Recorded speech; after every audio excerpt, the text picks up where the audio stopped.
controlar el cumplimiento de esas medidas. A partir de ahí, la cuestión es quién está habilitado, porque cuando hablamos de inspección de trabajo, no debemos de hablar solamente de inspectores de trabajo y seguridad social.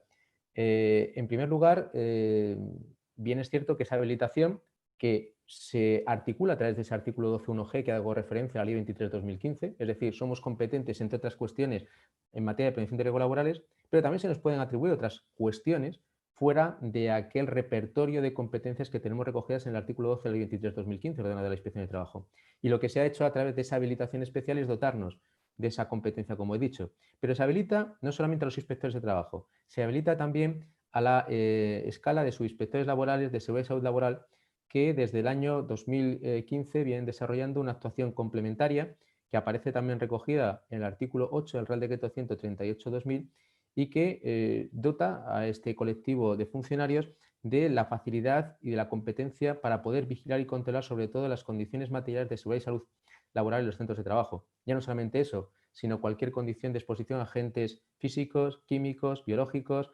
También verificar el cumplimiento de las obligaciones de formación, vigilancia de la salud, vigilancia del cumplimiento de las medidas de protección individual o colectiva. Es decir, lo que se ha hecho también es no solamente habilitar a los inspectores de trabajo, sino también a ese cuerpo de subinspectores laborales para verificar el cumplimiento de esas medidas de salud pública. Y por último, también se habilita a los técnicos habilitados de las comunidades autónomas. Técnicos que luego hablaremos de ese papel, pueden actuar en una doble condición. Los técnicos habilitados pueden actuar en el uso de esa habilitación que aparece recogida en el Real Decreto 689 de 2005 y luego aparece desarrollada también en los artículos 59 a 66 del Real Decreto 138/2000, o también pueden actuar como un órgano de vigilancia y control de la comunidad autónoma, en cuyo caso no aplicarán la normativa que de alguna manera rige esta habilitación, sino que se regirán por su normativa propia de cuerpos de inspección, asesoramiento e información de la comunidad autónoma que tienen la capacidad también de velar por el cumplimiento de las medidas de salud pública frente al COVID. Luego lo abordaremos con mayor detenimiento. Una cosa importante que hay que aclarar es el ámbito de actuación de la Inspección de Trabajo. Como ocurre con la normativa de prevención de riesgos laborales, la Inspección de Trabajo tiene un ámbito de actuación respecto a los centros o lugares de trabajo. En el caso de construcción, respecto a las obras de construcción.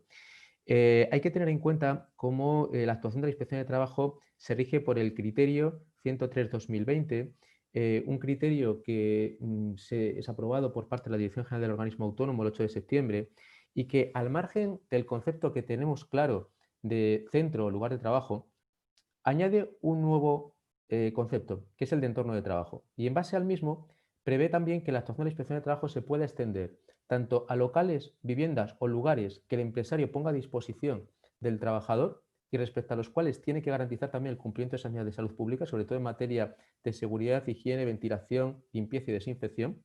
Sobre todo, esta medida y este ámbito de actuación afecta al sector agroalimentario, mucho más que al sector de construcción, por supuesto. Y luego también, en cuanto a los vehículos y medios de transporte, porque ha sido una cuestión también muy debatida, si la Inspección de Trabajo tenía competencia para entrar en cuanto al cumplimiento de las medidas de salud pública frente al COVID en los vehículos, deja claro el criterio 103/2020 que solo entraremos a verificar el cumplimiento de esas medidas cuando el vehículo en cuestión se utilice como no medio de transporte de trabajadores, sino lugar o puesto de trabajo. Cuando estemos hablando de conductores que lógicamente su vehículo, ya sea un autobús o un camión, sea su lugar de trabajo habitual, en ese caso sí podremos verificar el cumplimiento de las medidas de salud pública.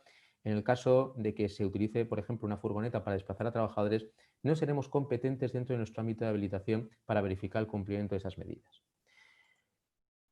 Por otro lado, otra cuestión importante es dónde alcanza esa habilitación. En el Real Decreto Ley 21/20 se recogen medidas de salud pública de todo tipo, incluso algunas muy específicas dirigidas a algunos sectores de actividad.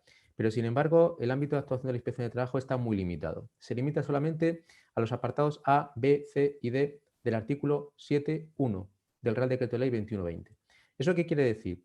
Que si la Inspección de Trabajo habitualmente tiene competencia para vigilar y controlar el cumplimiento de normativa laboral, en materia de prevención de riesgos laborales, en materia de empleo, de seguridad social, y respecto a esa normativa tiene la facultad, en el caso de que exista algún tipo de incumplimiento que se pueda comprobar, de requerir o de sancionar a las empresas, la facultad de actuación de la Inspección de Trabajo en base a esa habilitación especial en cuanto al posible requerimiento o infracción o sanción de esos incumplimientos que se puedan producir, se extenderá solamente a los incumplimientos asociados a las medidas recogidas en los apartados A, B, C y D.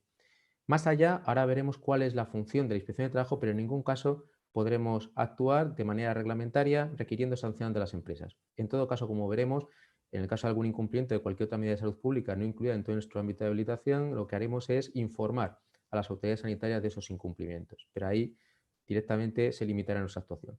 La primera medida recogida en el artículo 1A, al apartado 1A del artículo 7, es en principio ventilación, limpieza y desinfección. Una medida que tiene especial interés, incluso aunque estemos hablando de obras de construcción, las cuales se pueden realizar trabajos al aire libre, se pueden realizar trabajos dentro de la estructura de la obra, pero lógicamente existe más ventilación que en cualquier otro centro de trabajo de manera habitual. Hay que tener en cuenta, aunque luego Jaime seguramente lo avanzará, que cuando estamos hablando del riesgo de contagio, habrán escuchado ustedes que cada vez se apuesta más por la tesis de que la transmisión del virus se puede producir también por vía aérea, lo que conocemos como aerosoles.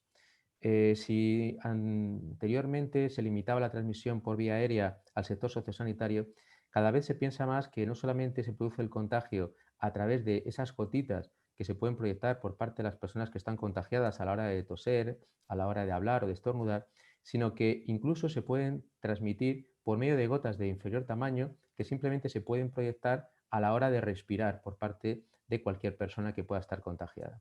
Y ahí es donde surge el problema, porque esas pequeñas gotitas, que son mucho más pequeñas que las que podemos proyectar al hablar, toser, estornudar, pues se pueden mantener suspendidas en el medio ambiente durante bastante tiempo.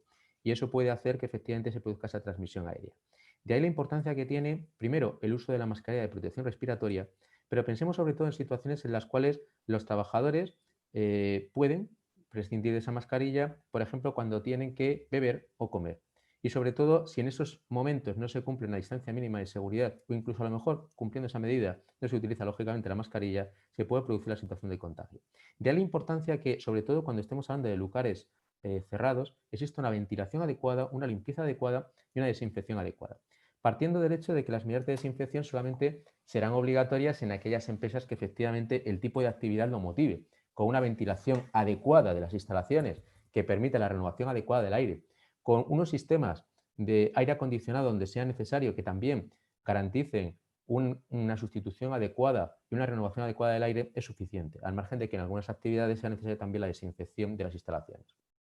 En todo caso, sí es cierto que aunque luego veremos que no es obligatorio la existencia de un plan de contingencia dentro de las empresas frente al riesgo de COVID, sí es cierto que es conveniente que las empresas dispongan de un documento, en el caso de obra de construcción, de un documento que será complementario al plan de seguridad. Insisto, no es un riesgo laboral, con lo cual eso quiere decir que no integraremos las medidas frente al COVID en el plan de seguridad y salud, sino en un documento aparte en el cual perfilemos qué medidas de ventilación o de limpieza o de desinfección vamos a adaptar en relación a cada obra, que al fin y al cabo no deja de ser una realidad distinta en cada una de las empresas de construcción.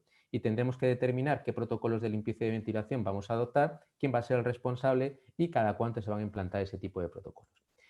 Por otro lado, otra de las medidas, el apartado B, 1B del artículo 7, recoge la necesidad de poner a disposición de los trabajadores agua, jabón y geles hidroalcohólicos. Hay una cosa, y yo siempre la digo, está muy bien lo de los geles hidroalcohólicos, pero lo que hay que proporcionar a los trabajadores es sobre todo agua y jabón para mantener una higiene de manos adecuada y suficiente. Hay que tener en cuenta que cuando la Inspección de Trabajo actúa en el ámbito de vigilancia y control de las medidas frente al COVID, lógicamente aplicamos las medidas recogidas en este artículo 7 y huimos, por ejemplo, de otras medidas higiénicas que se pueden recoger en el anexo A y B, el apartado A y B del anexo 4 del Real Decreto 1627-97, donde saben ustedes que también se habla, por ejemplo, de medidas de carácter higiénico o de limpieza. Con lo cual, estaríamos hablando simplemente del 7.1b. Otra de las cuestiones importantes que aparece también recogida en el apartado 1c del artículo 7, tercera medidas fundamentales, es la necesidad de adaptar las condiciones y la ordenación de los puestos de trabajo. ¿Para qué? Para garantizar las medidas de distanciamiento suficiente entre los trabajadores y garantizar esta distancia de seguridad de 1,5 metros. Para ello se podrán ordenar los puestos de trabajo, ordenar los procesos que se llevan a cabo en el lugar de trabajo, organizar los turnos en cuanto al acceso, salida o permanencia dentro de los distintos lugares o puestos de trabajo. Y luego, sobre todo, una cosa importante, que es organizar el uso de los lugares comunes. Normalmente es fácil, hasta cierto punto, controlar a los trabajadores dentro de un puesto de trabajo concreto. En construcción el problema es que en determinados procedimientos concurren trabajadores, varios trabajadores en un mismo lugar y a veces es difícil mantener la distancia de seguridad de 1,5 metros, con lo cual se hace muchas veces necesario y obligatorio la utilización de la mascarilla de protección respiratoria. Pero el problema sobre todo es cuando se hace uso de las zonas comunes, pensemos en servicios higiénicos o comedores, en los cuales lógicamente las dimensiones son mucho más reducidas y es necesario establecer un escalonamiento en el acceso y utilización de esos lugares comunes para garantizar esa distancia de seguridad, sobre todo porque muchos de ellos, sobre todo en el caso del comedor, los trabajadores tienen que retirar la protección respiratoria para poder almorzar. Imaginemos que en determinadas situaciones, como he comentado, sobre todo en el sector de construcción, no es posible mantener la distancia de seguridad, con lo cual ahí no queda más remedio que utilizar la medida de protección respiratoria y aquí el problema surge, como les he dicho, en los comedores, donde es necesario garantizar esa distancia de seguridad por medio de esas medidas de distanciamiento. El problema surge ante la publicación el 13 de julio en el Boletín de la Comunidad Autónoma de una regulación en cuanto a las medidas de salud pública implantadas en el territorio de la región de Murcia, que incluye, por ejemplo, la recogida en el punto 1, apartado 1.2 del acuerdo del Consejo de Gobierno, de la cual se dice que en todo caso la vía pública, en espacios al aire libre y en cualquier espacio cerrado de uso público que se encuentre abierto al público será imprescindible el uso de mascarilla. Esto ha dado lugar a muchas consultas, tanto a la Dirección de Salud Pública como a la Inspección de Trabajo, respecto a si en todos los centros de trabajo es necesario o no la utilización de mascarilla al margen de que se respete la distancia de seguridad. Yo siempre digo lo mismo, el problema seguramente no es si tengo que utilizar o no la medida de protección respiratoria. Es excusa de mal pagador decir, voy a ver cómo me puedo librar de la utilización de la medida de protección respiratoria. Obviamente la norma parece referida a aquellos espacios en los cuales concurra trabajadores y público en general, no por ejemplo a una obra de construcción, lo cual no quiere decir que en muchas situaciones que se producen dentro de un centro de trabajo y más en una obra de construcción es imposible prácticamente garantizar esa distancia de seguridad y el único elemento de protección que puede quedar es la medida de protección respiratoria. Y por último, el apartado 1D del artículo 7 recoge una cuarta medida sobre la cual debemos de vigilar y controlar su cumplimiento, la adopción de medidas para evitar la coincidencia masiva de personas en los lugares de trabajo. Cuando la norma se refiere a clientes o usuarios y trabajadores, lógicamente nosotros vamos a actuar solamente respecto a los trabajadores, no respecto a la posible existencia de clientes o usuarios. Y en este caso, lo que haremos simplemente es ver el número de trabajadores existente y ver efectivamente que las dimensiones del centro y del puesto de trabajo permiten la coincidencia al mismo tiempo de esos trabajadores garantizando la distancia de seguridad. En el caso, por ejemplo, de centros de trabajo en los cuales concurra público en general, tendremos en cuenta también los límites de aforo tanto respecto al público en general como respecto a los propios trabajadores. Hay una cosa y es la siguiente. La habilitación de la inspección de trabajo no se limita simplemente a vigilar el cumplimiento de esas 4 medidas que les he dicho. Es decir, las medidas relativas a la adopción de medidas de ventilación, limpieza y desinfección, proporcionar agua, jabón y geles hidroalcohólicos, respecto a organizar y adaptar el puesto de trabajo para garantizar las medidas de distanciamiento, las medidas de protección respiratoria y, en último caso, a evitar la coincidencia masiva de trabajadores en el lugar de trabajo. También, de acuerdo con el criterio 103 de 2020, somos competentes a la hora de verificar que todos los trabajadores tienen una información adecuada respecto a las medidas que ha implantado la empresa en el centro o lugar de trabajo. ¿Por qué? Porque si tomamos como referencia el procedimiento de actuación de los servicios de prevención, cuya última actualización es de 7 de octubre, queda claro que la información a los trabajadores es fundamental para implantar estas medidas preventivas. Es imposible en cualquier empresa poder implantar estas medidas si los trabajadores no tienen conocimiento de las mismas y cómo y de qué manera las tienen que utilizar. Aquí entra en juego la importancia que puede tener la existencia de un plan de contingencia, un documento de contingencia de actividad en cualquier centro de trabajo y en obra de construcción. Bien es cierto que, como les he dicho, no es una obligación.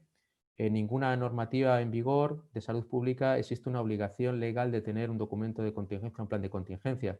Si se acuerdan, en aquella guía de recomendaciones de lugares de trabajo de 11 de abril, ya se decía que era recomendable que las empresas tuvieran un plan de contingencia.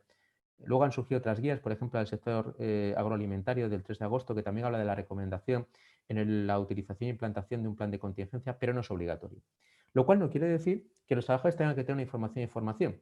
Y así, ese procedimiento de servicios de prevención, en su redacción del 7 de octubre, dice: la información y la formación son fundamentales para poder implantar las medidas organizativas de higiene y técnicas entre el personal trabajador en una circunstancia tan particular como la actual.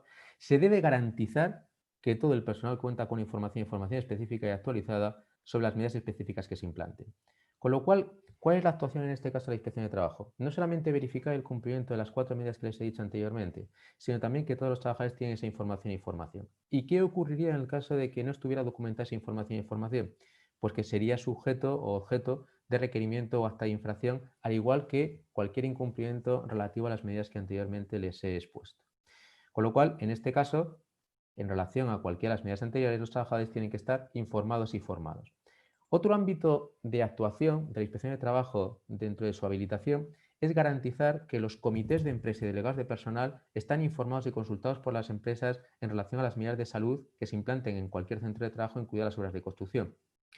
Si tenemos como referencia el procedimiento de actuación de los servicios de prevención, se deja claramente que corresponde a las empresas establecer planes de continuidad de la actividad ante un aumento de bajas laborales del personal o en un escenario de incremento del riesgo de transmisión en el lugar de trabajo, con un proceso de participación y acuerdo con la representación legal de los trabajadores. Es decir, debe darse participación a los trabajadores, insisto, comités de empresa y delegados de personal, no delegados de prevención, porque no estamos hablando de un riesgo laboral, sino de un riesgo de la salud pública, y deben de participar en la implantación de las empresas de esas medidas. En caso contrario, estaríamos ante un incumplimiento. Se estarían incumpliendo esas medidas que les he dicho en relación a lo dispuesto en el procedimiento de actuación de los servicios de prevención. Y en este caso cabría bien un requerimiento o bien un acta de infracción. En este caso estaríamos ante un acta de infracción en materia laboral del artículo 7.7 del texto refundido de la Ley de Infracciones y Sanciones en el Orden Social, que sería no proporcionar a los representantes de los trabajadores, comités de empresa o delegados de personal, la información o participación adecuada en aquellas cuestiones donde deben de ser consultados. Otra cuestión importante, como les he dicho, es qué sentido tiene el plan de contingencia. Mucho. Yo soy el primero que desde el principio les he dicho que sin un plan de contingencia donde se documentan todas las medidas que voy a implantar, es difícil implantarlas, es difícil hacer un seguimiento, es difícil determinar qué personas van a responsabilizarse de velar por el cumplimiento de las mismas, es difícil informar a los trabajadores sobre las mismas para su cumplimiento. Con lo cual, debería de existir ese plan de contingencia en el cual se establezcan protocolos especiales de limpieza, desinfección, ventilación, en el cual se designa a esa persona que será responsable de vigilar por el cumplimiento de esa normativa y esas medidas. Y por otro lado, también se documentará el seguimiento en la aplicación de las medidas de salud pública que les he comentado anteriormente. Bien, es cierto que, como les he dicho e insisto, es recomendable, no es una obligación, con lo cual la inexistencia de ese documento nos impide poder actuar reglamentariamente y por tanto no podríamos requerir sancionar a las empresas. Y luego hay que tener en cuenta una cosa, cuando les he dicho anteriormente que para garantizar las medidas de distanciamiento de los trabajadores cabe adoptar medidas de organización, en esas medidas de organización está la reorganización de la jornada, de los horarios, establecimiento de nuevo régimen de descansos diarios, entre jornadas o semanal, el establecimiento de nuevos turnos de trabajo, la implantación de sistemas de trabajo a distancia, los sistemas de flexibilización del trabajo para garantizar el escalonamiento de los trabajadores y el acceso a la salida del centro de trabajo, incluso se pueden modificar las condiciones salariales. Claro, cuando se lleven a cabo este tipo de modificaciones, muchas de ellas afectan a jornada y condiciones salariales, hay que tener en cuenta que estaríamos ante modificaciones sustanciales del artículo 41 del Estatuto de los Trabajadores y, por tanto, hay que hacerlo de acuerdo con el procedimiento establecido para ello, bien se trate de modificaciones sustanciales individuales o colectivas, y siempre recogiendo y cumpliendo lo dispuesto en ese artículo 41. En el caso de que se incumplan, en este caso, las medidas establecidas en ese artículo 41 para implantar estas medidas organizativas que afectan sobre todo a jornadas, descansos y condiciones salariales, podríamos estar ante una infracción laboral del artículo 7.6 del texto refundido de la Ley de Infracciones y Sanciones en el Orden Social. ¿Y cuál va a ser la actuación de la Inspección de Trabajo? Vamos a ver, estamos para empezar hablando de centros de trabajo donde el COVID no tiene carácter laboral. No estamos hablando del sector sanitario o sociosanitario, con lo cual no estamos en el ámbito de actuación del Real Decreto 664/97 de agentes biológicos. Aquí nos limitamos simplemente a vigilar el cumplimiento de las medidas que les he dicho anteriormente, recogidas en los apartados 1A a 1D del artículo 7. ¿Y qué ocurre si se incumplen esas medidas? Pues actuamos lo mismo que actuamos reglamentariamente cuando velamos por el cumplimiento de la normativa de prevención de riesgos laborales. Es decir, podremos requerir a las empresas cuando exista un perjuicio directo para los trabajadores, fijando un plazo concreto de corta duración para el cumplimiento de esas medidas con carácter urgente y, en el caso de incumplimiento y si no se ha levantado desde el principio acta de infracción, en los casos de especial gravedad es posible levantar acta de infracción desde el primer lugar cuando exista sobre todo perjuicio para los trabajadores, en este caso levantaremos el acta de infracción. Claro, en este caso la cuestión es ¿de qué infracción estamos hablando? No estamos hablando de una infracción recogida en el texto refundido de la infracciones y sanciones en el orden social. No aparece recogida en los artículos 11, 12 y 13, donde se recogen las infracciones leves, graves y muy graves en materia de prevención. Estamos ante una nueva infracción que introduce la disposición final duodécima de ese Real Decreto Ley 2620, que es una infracción que se equipara a infracciones graves en materia de prevención de riesgos laborales y que, como tal, se establece una cuantía predeterminada de 2.046 a 40.985 euros. ¿Cómo graduamos ese importe de esa cuantía? Utilizamos las mismas circunstancias agravantes que se utiliza para graduar las infracciones en materia de prevención. Número de trabajadores afectados, incumplimiento de requerimientos previos, la gravedad de los incumplimientos en los que ha podido incurrir la empresa, las recomendaciones que puedan existir por parte de los representantes de los trabajadores o servicios de prevención. Y sobre todo, tengan en cuenta una cosa. Cuando hemos hablado anteriormente de todas las medidas que hay que adoptar, cabe un incumplimiento y, por tanto, una infracción por cada una de las medidas que se entiendan incumplidas. Se pueden estar incumpliendo las medidas de ventilación, se pueden estar incumpliendo las medidas de limpieza, de desinfección, las medidas en cuanto al escalonamiento u organización del puesto de trabajo para garantizar la distancia de seguridad, el incumplimiento de las medidas de protección respiratoria.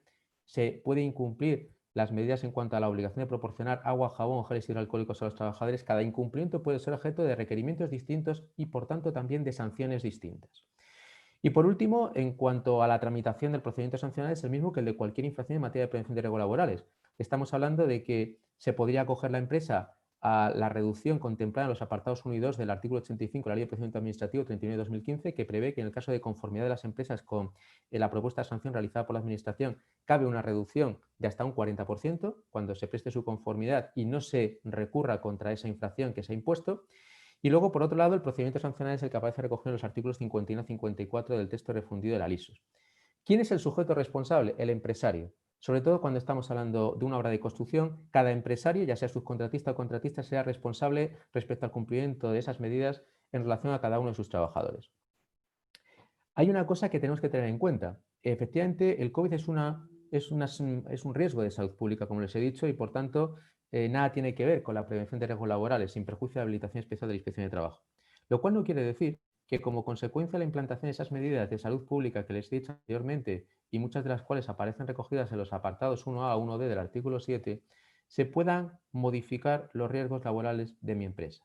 Por ejemplo, si para garantizar ese distanciamiento social yo tengo que reorganizar mi trabajo, tengo que reorganizar las vías de acceso, de circulación, por ejemplo, una obra de construcción, puedo generar nuevos riesgos, porque a lo mejor se incrementa el riesgo que pueda haber de atropello de trabajadores o bien de colisión de equipos de trabajo en esas vías de circulación de mi obra. Y en ese caso ya no estamos ante un riesgo de salud pública, estamos ante un riesgo nuevo, que es un riesgo laboral, modificado por las condiciones de trabajo que he implantado. Y en este caso, lógicamente, sí sería necesario revisar el plan de seguridad de la obra, o si es una obra sin proyecto, la evaluación específica de la obra, e incluir las medidas preventivas adicionales para hacer frente a ese nuevo riesgo que se ha generado. Les hago referencia también a que en el caso de las administraciones públicas existe un procedimiento específico y concreto que se recogió en el 707/2002. Y luego, por último, voy a terminar en cuanto a la actuación de los técnicos habilitados, cómo se lleva a cabo. La actuación de la Inspección de Trabajo la conocen todos ustedes, es decir, requerimiento, acta de infracción, en el caso de incumplimiento del requerimiento, respecto a las medidas que se deben de adoptar por parte de las empresas de los apartados A a D del 1 del artículo 7. Pero, ¿qué ocurre en el caso de la actuación de los técnicos habilitados? Los técnicos habilitados tienen la capacidad para verificar también el cumplimiento de esas 4 medidas que les he dicho, del 1A al 1D del artículo 7. En el caso de que verifiquen el incumplimiento de alguna de ellas, harán un requerimiento en la obra en cuestión, por ejemplo. Una vez realizado el requerimiento con un corto plazo de cumplimiento, porque son medidas de urgente cumplimiento, tendrán que verificar el cumplimiento del requerimiento y realizarán una segunda visita a la obra. ¿Y qué ocurre en el caso de que se vuelva a producir un incumplimiento a pesar del requerimiento realizado? En ese caso, los técnicos habilitados de la comunidad autónoma no sancionarán, sino que lo que harán es remitir un informe a la Inspección de Trabajo, que con ese informe en el que se ponga de manifiesto el requerimiento inicial y el incumplimiento del mismo, se podrá directamente levantar acta de infracción sin realizar comprobaciones ulteriores. Así se funciona dentro de esa habilitación conforme al artículo 63 a 67 del Reglamento de Organización y Funcionamiento. Y ya para terminar, vamos a ver, al margen de los incumplimientos en materia de prevención de riesgos laborales y al margen fundamentalmente de esos incumplimientos en materia de salud pública, se pueden producir otros incumplimientos por parte de las empresas que también serán objeto de actuación en materia laboral, como les he dicho, a raíz de la implantación de las medidas que garanticen el distanciamiento social. Y también cabe que existan conductas obstructivas a la labor inspectora. Imaginemos, por ejemplo, que constituye infracción grave aquellas conductas del empresario que impidan o retrasen o perturben la actuación inspectora. Y en el caso, por ejemplo, de que no se permita el acceso al centro de trabajo, a la inspección de trabajo, o en el caso de que se evite la permanencia de la inspección de trabajo en ese centro, o bien en el caso de que no se identifique a los trabajadores, estaríamos ante una infracción muy grave. Por último, y para terminar, hay una cuestión importante. No solamente el Real Decreto Ley 2620 y el criterio técnico de la Inspección 103/2020 prevé las medidas de vigilancia y control para velar por el cumplimiento de esas medidas de salud pública recogidas en los apartados 1A a 1D del artículo 7. También podemos, de alguna manera, verificar el cumplimiento de otras medidas de salud pública respecto a los que no tenemos habilitación legal para poder requerir o sancionar, pero sí podemos, lógicamente, dar cuenta de esos incumplimientos, de otras medidas que se recogen en el Real Decreto Ley 2120. Con lo cual, en ese caso, comunicaremos a Salud Pública los incumplimientos que hemos podido comprobar para que puedan actuar, en este caso, las autoridades sanitarias en relación a esos incumplimientos. Piensen que las actuaciones llevadas a cabo por la Inspección de Trabajo en relación a los hechos que se puedan constatar tienen presunción de certeza. Y luego también tienen que tener en cuenta que puede ocurrir que haya empresas que, a pesar del acta de infracción que se haya podido levantar, persisten en el incumplimiento, con lo cual también habría que comunicarlo a las autoridades sanitarias correspondientes, porque las autoridades sanitarias tienen una competencia que dentro de nuestra habilitación legal no tiene la Inspección de Trabajo, que es la facultad de suspender, cerrar o paralizar la actividad del centro de trabajo donde se produzcan los incumplimientos de las medidas de salud pública frente al COVID. Sin embargo, nosotros solamente podemos requerir o podemos sancionar, no podremos paralizar la actividad del centro de trabajo. Y por último, dos breves reseñas. Es muy habitual, sobre todo, plantear, y lo saben ustedes que con el Real Decreto Ley 8/2020, artículo 22, estaba previsto la posibilidad de que en aquellos casos en los que existan trabajadores afectados por situaciones de aislamiento o contagio, pueda plantearse por parte de la empresa un expediente de regulación de empleo de fuerza mayor. Esta medida ha sido prorrogada a raíz del último Real Decreto Ley 30/2020 hasta el 31 de enero. Pero fíjense, se tiene que tratar de situaciones urgentes y extraordinarias debidas al contagio de la plantilla o la adopción de medidas de aislamiento preventivo. Y tienen que ser medidas decretadas por la autoridad sanitaria. Tiene que existir una orden de la autoridad sanitaria, una resolución de la autoridad sanitaria que determine el aislamiento o el contagio de la plantilla y, por tanto, en este caso, la imposibilidad de continuar la actividad. Lógicamente tiene que documentarse esa resolución, esa orden o esa situación de contagio de la mayor parte de la plantilla, tiene que provocarse una situación urgente y extraordinaria, y fíjense que hablamos de plantilla, con lo cual hablamos de trabajadores. Lo que no podemos acreditar es que existen varios trabajadores dentro de nuestra plantilla que, como consecuencia de que tienen que cuidar de otros familiares contagiados, puedan de alguna manera verse afectados o motivar este tipo de medidas.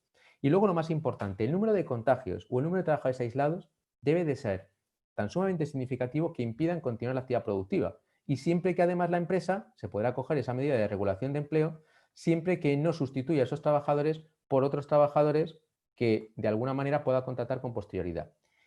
Dos cuestiones que tenemos que tener también en cuenta. Aparte de la prolongación de ese tipo de medidas de regulación de empleo hasta el 31 de enero del 2021, no puedo alegar fuerza mayor cuanto la medida de suspensión o cierre de mi actividad o de centro de trabajo ha sido decretada por la autoridad sanitaria ante los graves incumplimientos de las medidas de salud pública. Es lo mismo que cuando la Inspección de Trabajo paraliza una actividad como consecuencia de la situación de irregularidad inminente.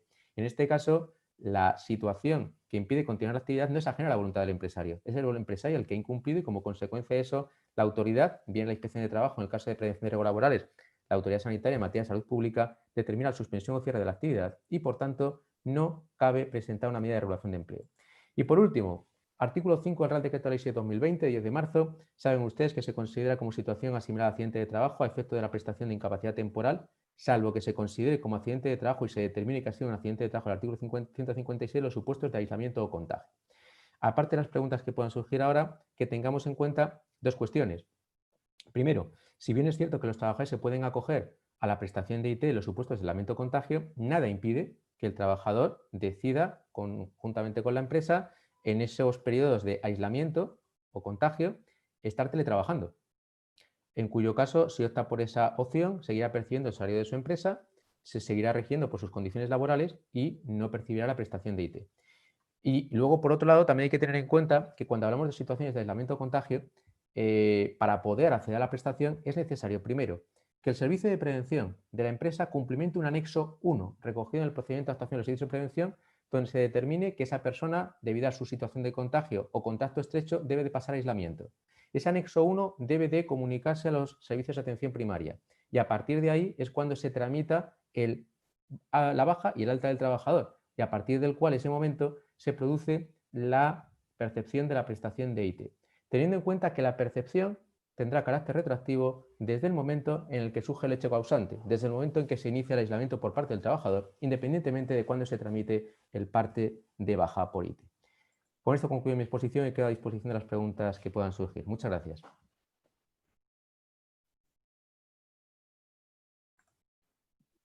Muchas gracias, José. Bueno, ahí tenéis un chat para realizar cualquier pregunta. Yo voy a comentar un par de preguntas que han llegado a tu atención. Una es si una persona que da positivo por COVID tiene que ser baja obligatoriamente o puede seguir de alta teletrabajando si las condiciones se lo permiten. Lo hemos comentado anteriormente, de acuerdo con ese artículo 5, se considera como situación asimilada a accidente de trabajo y, por tanto, se podrá tramitar la prestación de IT. Insisto, previamente el Servicio de Prevención de la empresa deberá haber cumplimentado ese anexo 1 del procedimiento de actuación de los servicios de prevención, poniendo de manifiesto que esa persona, bien porque es contacto estrecho o bien porque ha dado positivo en la prueba de COVID, pues lógicamente debe pasar a situación de aislamiento. Con ese anexo primero, efectivamente, yo tengo la posibilidad de ir a mi médico de atención primaria o que el médico de atención primaria tramite esa baja por IT. También cabe la posibilidad de que, como al fin y al cabo tenemos que garantizar el aislamiento del trabajador, si la empresa y el trabajador pactan esa fórmula de teletrabajo y el puesto de trabajo lleva aparejadas funciones que permiten esa situación de teletrabajo, nada impediría que el trabajador siguiera realizando sus funciones desde su casa en situación de aislamiento, percibiendo el salario correspondiente y, lógicamente, no percibiendo la prestación de IT. Bien, gracias. Yo creo que esto lo has comentado. Decía que hay supuestos en que la empresa puede verse afectada por un contagio colectivo y si qué número de casos son suficientes para poder hacer un cese de actividad de la empresa y no poder continuar. Bueno, supongo que habrá que ver caso a caso. Exactamente, hay que ver el caso a caso y, como he comentado, efectivamente sigue siendo de aplicación al menos hasta el 31 de enero la posibilidad de recurrir a una medida de regulación de empleo por fuerza mayor, en cuyo caso habrá que acreditar el número de trabajadores que se encuentran en aislamiento, bien porque han sido contactos estrechos o bien simplemente porque han sido personas contagiadas. Efectivamente, es un caso a caso, lo mismo que otras situaciones de ERTE de fuerza mayor en las cuales hay que, sobre todo, constatar que es una situación imprevisible, lógicamente el empresario no la ha provocado, y, lógicamente, hay que ver que sea, aparte de excepcional, lo suficientemente significativa para impedir al empresario continuar la actividad de su empresa. Yo pongo, por ejemplo, un ejemplo muy tonto seguramente. Si yo tengo un restaurante en el cual tengo 2 cocineros, 8 camareros, imaginemos que yo tengo contagiados en situación de aislamiento, bien porque son contagiados o por contacto estrecho, a mis 2 cocineros. Obviamente, salvo que contrate a otro cocinero, no puedo continuar con mi actividad, sería suficiente. Pero imaginemos que yo tengo a mis 2 cocineros totalmente libres de cualquier situación de contagio o contacto estrecho y tengo contagiados en situación de aislamiento a 2 camareros. Nada me impide continuar mi actividad. Y luego también es muy importante una cosa, como he dicho, que la empresa no sustituya a esos trabajadores que se encuentran en situación de aislamiento, bien por encontrarse contagiados o en situación de contacto estrecho, por otros trabajadores distintos. Porque si contrato a estos trabajadores para sustituirlos, obviamente no existe una situación de fuerza mayor que me impida continuar con mi actividad. Al final, lo que se trata es que el empresario deberá de acreditar y motivar la medida de fuerza mayor, sobre todo ante la imposibilidad de continuar realmente su actividad, como consecuencia de esos contagios que han motivado esas situaciones de aislamiento. Muy bien. También nos preguntan, a una empresa subcontratista, ¿se nos puede obligar a la entrega de PCR negativos para acceder a una obra? Vamos a ver, eso es una cuestión que se ha planteado muy habitualmente en los últimos tiempos. Empezamos diciendo si una empresa podía obligar a determinados trabajadores de otras empresas a tomarse la temperatura para acceder a una obra de construcción o bien a su centro de trabajo. En este caso estamos hablando de una medida de salud pública y podemos hablar que, frente a la intimidad del trabajador, el derecho a esa intimidad que aparece recogido en el artículo 18 de la Constitución, existe un derecho a la salud pública por parte de todos y, por tanto, lo que estamos haciendo es verificando que ese trabajador tiene una temperatura adecuada que es incompatible con los síntomas del COVID. Bien, es cierto que, como yo siempre he dicho, podemos estar falsando una realidad si yo simplemente antes de llegar a la hora me tomo un paracetamol para que cuando me tome la temperatura me ha bajado de manera significativa para no dar una temperatura compatible con los síntomas del COVID. En este caso, lo que estamos hablando va más allá y podría rondar la situación de discriminación en el acceso al empleo. Es decir, estamos hablando de que yo le estoy exigiendo a un trabajador de otra empresa una PCR negativa para poder acceder a esa obra. En principio, mi obligación es cumplir con las medidas de salud pública. No existe ninguna normativa que obligue a ningún empresario a tener que realizar una PCR a sus trabajadores para acreditar ni ante una autoridad sanitaria, ni ante la inspección de trabajo, ni ante cualquier otro empresario que efectivamente mis trabajadores no tienen ningún tipo de contagio por COVID. Pero voy más aún. Es que cuando se plantea voy a hacer PCRs a mis trabajadores o voy a exigir PCRs a otros trabajadores, lo que hay que pensar es el sentido, sobre todo cuando esas PCRs se realizan al margen de las autoridades sanitarias que puede tener esa medida. Yo puedo hacer una PCR hoy, dar negativo y hacérmela mañana y dar positivo.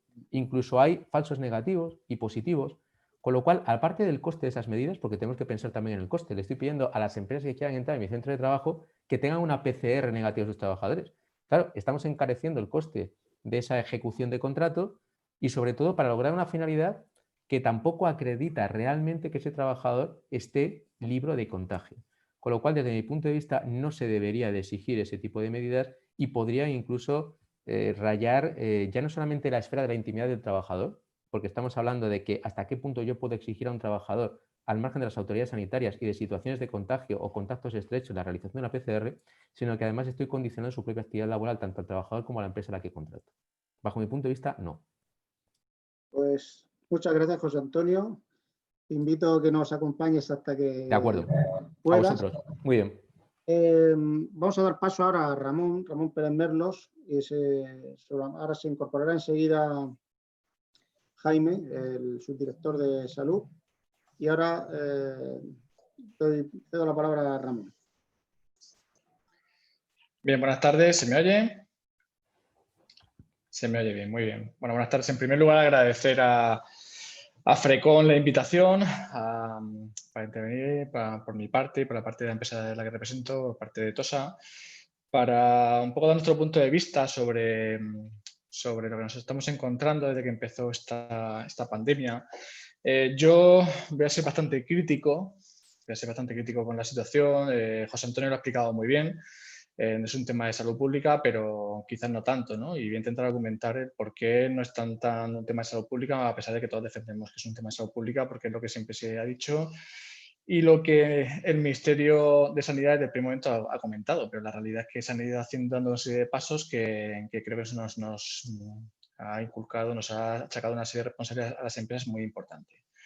Partimos de la base, yo creo que está fuera de toda duda, de que tanto de TOSA como las empresas del sector, creo que hablo por todo el sector, no solamente ni siquiera el de Frecon, sino todo el sector de la construcción a nivel nacional, no que tenemos ningún interés en que ningún trabajador se nos contagie por COVID, faltaría más. Por dos motivos muy sencillos. Primero, por la propia salud del trabajador, pero también por la propia salud de la empresa. Evidentemente, creo que nadie quiere que un trabajador se contagie. Pero la realidad es que desde que la OMS declaró la pandemia mundial por el COVID, han pasado una serie de cosas en España que yo creo que es necesario comentar. José Antonio ha hecho una referencia a una serie de decretos ley, a una serie de normas. Yo voy a hacer muy rápidamente, voy a intentar que sean 5 minutos, una referencia cronológica de todo lo que ha pasado desde que se declaró la pandemia. Va a ser muy rápido, pero para que nos hagamos una idea de la situación, porque, insisto, todos tenemos clarísimo que es un tema de salud pública, pero creo que por parte del gobierno se han dado una serie de pasos para atribuirnos una serie de responsabilidades como mínimo peligrosas o creo que sorprendentes. Evidentemente, cuando se declara la pandemia es una incertidumbre total, no tenemos ningún tipo de pruebas, no desconocemos el virus, cómo se contagia, seguimos desconociéndolo, porque todavía supuestamente se había contagiado por gotículas, pero ahora resulta que también por aerosoles, ahora está en el aire, por lo tanto casi que da igual las mascarillas o hay que llevar la mascarilla en todo momento, a todas horas puesta. Ya el 17 de marzo se establece un criterio operativo por parte de la Inspección de Trabajo, que José Antonio lo ha comentado, en el que se tiene claro que es un tema de salud pública y que la inspección solamente tiene competencias para inspeccionar, comprobar que se están cumpliendo las medidas que dicta el Ministerio de Sanidad y en caso de incumplimiento se hace un requerimiento a la empresa y en caso de incumplimiento reiterado pues se comunica a Sanidad, que es quien actúa, ¿no? Eso es por un lado, pero luego hay una modificación de eso que comentaré. El 29 de marzo tenemos el famoso permiso retribuido recuperable, en el que 2 semanas cesa la actividad en todo el país, excepto las actividades esenciales. El 5 de marzo, me vuelvo atrás, se hace el primer procedimiento, la primera edición del procedimiento de servicio de prevención, del cual van 11 actualizaciones. Es una auténtica locura intentar seguir todos los documentos que iba haciendo el Ministerio de Sanidad, el Ministerio de Trabajo, etc. Ya en ese documento, en esa primera edición, habla de que para un sector como el de construcción, que es baja probabilidad de exposición, se tiene que hacer una evaluación de riesgo de exposición, sin más. No entra en nada más. no entran nada más. En la quinta edición del procedimiento de servicio de prevención, en la quinta edición, quinta actualización, el 8 de abril, es cuando se empieza a hablar de la evaluación de riesgo de exposición específica. ¿Vale? Una evaluación de riesgo que José Antonio lo ha explicado muy bien en todas las conferencias que da, es una evaluación diferente a la evaluación de riesgo del artículo 17 de la Ley de Prevención, pero que todavía no entendemos qué tipo de evaluación de riesgo. Todo el mundo ha entendido que era la evaluación de riesgo de la empresa, cuando es una evaluación de riesgo específico de exposición al COVID. ¿Vale? Ya bueno, y el 7 de abril, con todos mis respetos, se nos juegan el primer gol, ya sale un Real Decreto, es una cosa muy curiosa, ¿no? Real Decreto Ley 13/2020 por el que se adoptan determinadas medidas urgentes en materia de empleo agrario. Y se mete una disposición adicional primera que dice que se considera el COVID como un accidente de trabajo si se puede demostrar que el contagio se ha producido exclusivamente en el centro de trabajo. Bueno, ya abrimos un cajón desastre. Partimos de la base de que en el sector sanitario y sociosanitario está clarísimo y todas las actividades que le aplican el Real Decreto de Riesgo Biológico, el 664, son cualquier contagio por COVID, evidentemente es una enfermedad profesional o un accidente de trabajo, según el tipo de contagio, y no tiene ningún lugar a dudas. Pero en sectores como el de construcción, en principio, están exentos de eso. Pero ya si se puede demostrar que es accidente de trabajo, ya puede haber responsabilidad en la empresa, el 7 de abril. ¿Vale? Bueno, comentaba la quinta edición del procedimiento de servicio de prevención, porque aquí también pasa una cosa muy curiosa. Además de que es la primera vez que se habla de la evaluación del riesgo de exposición específica, es la primera vez, después de 2 meses de pandemia, en la que se incluye un cuadro por parte del ministro de Sanidad sobre los trabajadores especialmente sensibles. Supongo que Eduardo también comentará al respecto. Resulta que tenemos tramitadas un montón de bajas por trabajadores especialmente sensibles. Se habla de tensión arterial, de diabetes, de no sé qué, y resulta que al final el Ministerio de Sanidad pone un cuadro en cuándo se tiene que tramitar esas bajas por asimilación, accidente de trabajo, por trabajador de especialmente sensible, y solamente si tienes un cáncer activo, es cuando o una inmunodeficiencia descompensada se te da la baja por trabajador de riesgo. Entonces, todas las empresas habíamos analizado, habíamos seleccionado a todos los trabajadores de riesgo, habíamos solicitado las bajas laborales y de repente se quitaron todas las bajas, que supongo que el compañero también de Salud Pública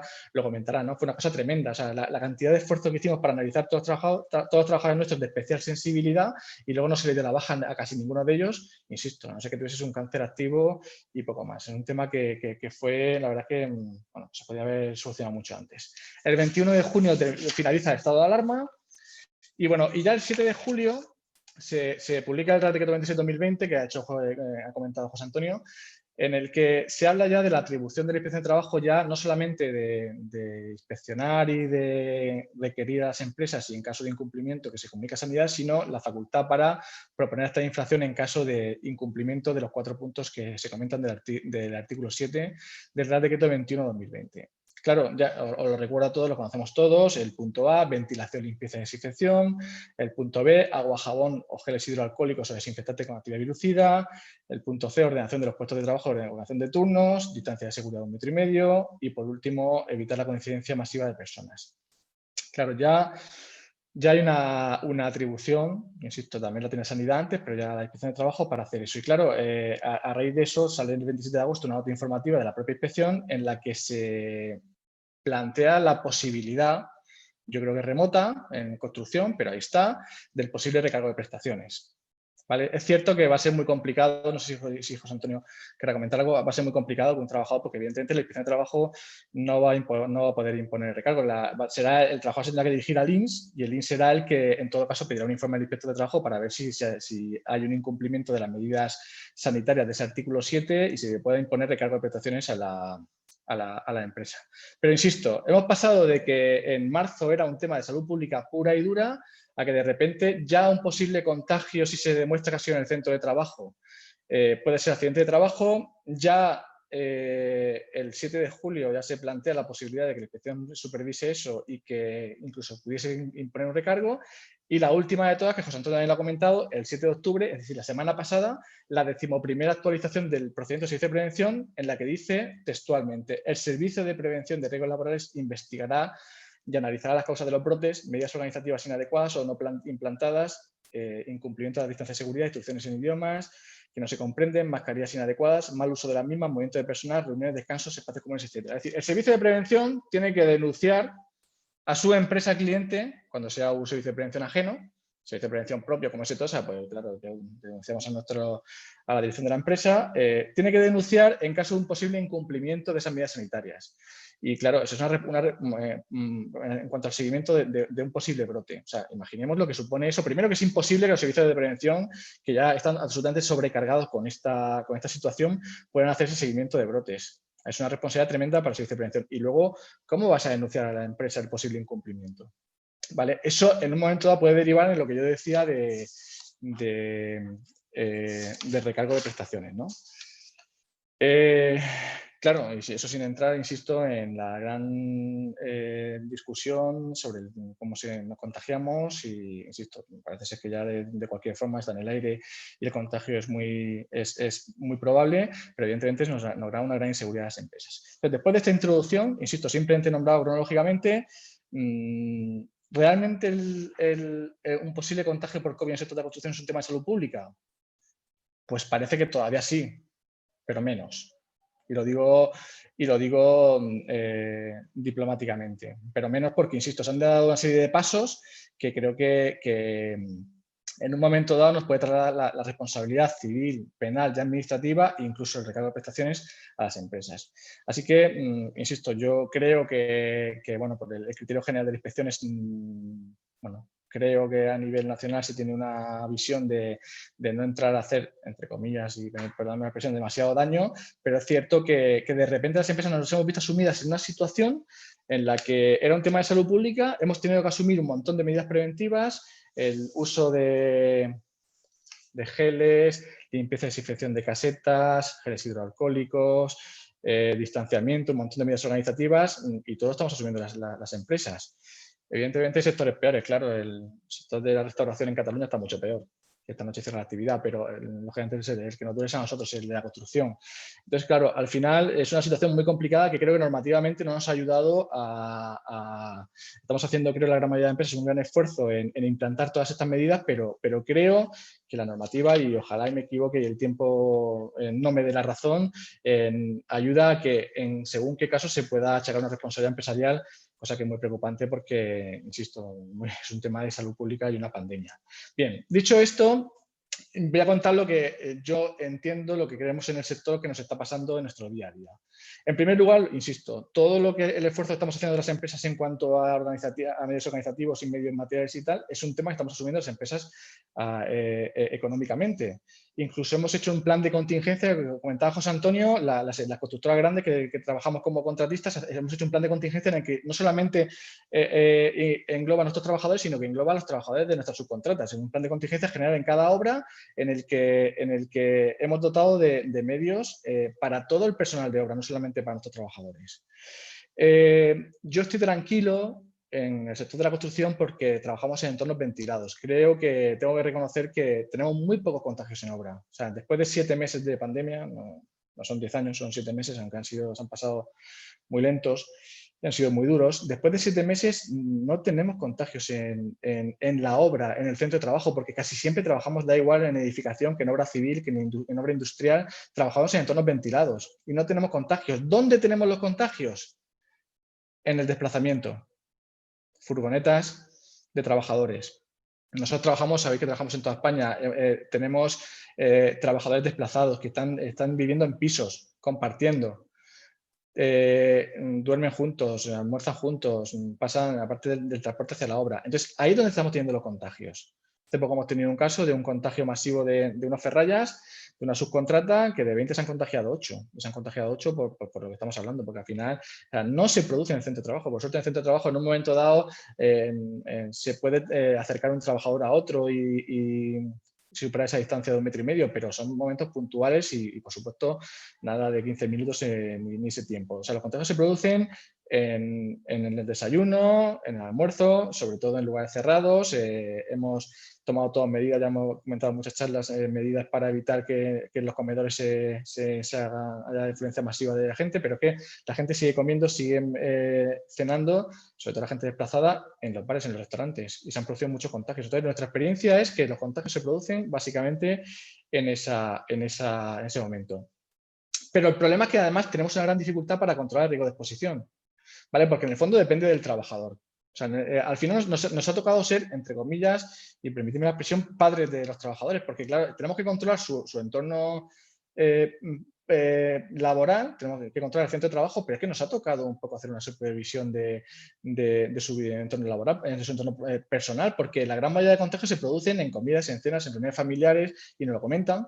¿Qué pasa? Que no es laboral, que no es una responsabilidad de la empresa, pero al final nos repercute totalmente, porque un trabajador, por mucho que se le dé la baja y a nivel de prestaciones se asimila a un accidente de trabajo, un trabajador está como mínimo 10 o 15 días fuera de la empresa. Y a fecha de hoy, un yesaire, un encofrador, un albañil no puede teletrabajar. Trabaja en un sector que el trabajador tiene que estar presencialmente haciendo su labor. Entonces, claro, al final, hablabas, José Antonio, de mascarillas. O sea, no te imaginas lo duro que ha sido este verano intentar que todo el mundo en la obra se ponga la mascarilla, porque más en Murcia, ¿vale? Con 40 grados a la sombra que hemos tenido. Entonces, claro, es un problema muy complicado, incluso a distancia de seguridad. Entonces, al final es una guerra, una lucha continua para intentar evitar los contagios en la manera posible.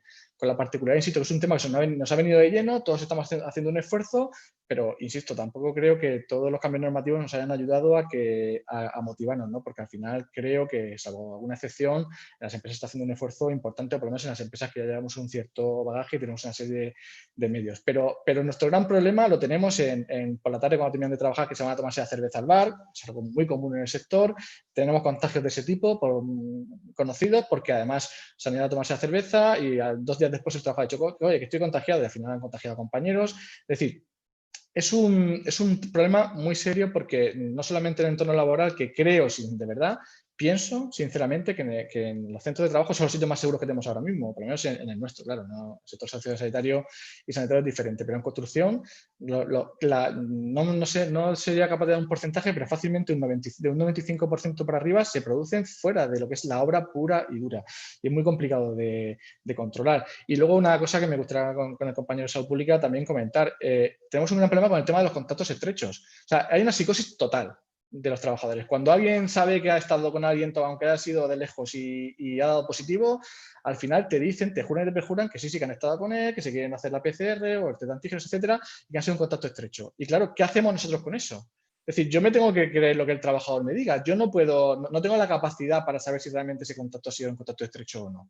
Incluso, en algunas empresas existe la opción de hacer los test por nuestra cuenta, ¿no? Existen entidades privadas para hacer el test de antígenos o la PCR, que creo que es una buena manera de, aunque nos cueste el dinero a las empresas, de liberar un poco a la sanidad pública de esas pruebas para que ellos hagan a otras personas que tienen que hacerlo. Pero claro, hemos hecho pruebas a un supuesto contacto estrecho, o él pensaba que era contacto estrecho, que estamos seguros de que no lo era, y ha dado negativo, pero claro, el contagiado ha dado su nombre y entonces el rastreador le da la baja 10 días. Pero claro, al final nos supone un gran problema a las empresas. Y luego también, un último tema importante, no se están haciendo, como se ha dicho en el Ministerio de Sanidad, creo que en ninguna comunidad de España, los test en 24 horas, porque es imposible. Yo sé que está totalmente saturada la sanidad. La atención primaria, me hablamos, hoy veía en las noticias que está totalmente saturada, ya se sabía que se iba a saturar la atención primaria. Entonces, claro, tenemos un problema, que esa celeridad de realización de test no se está tampoco realizando en esas 24 horas. ¿Qué nos pasa?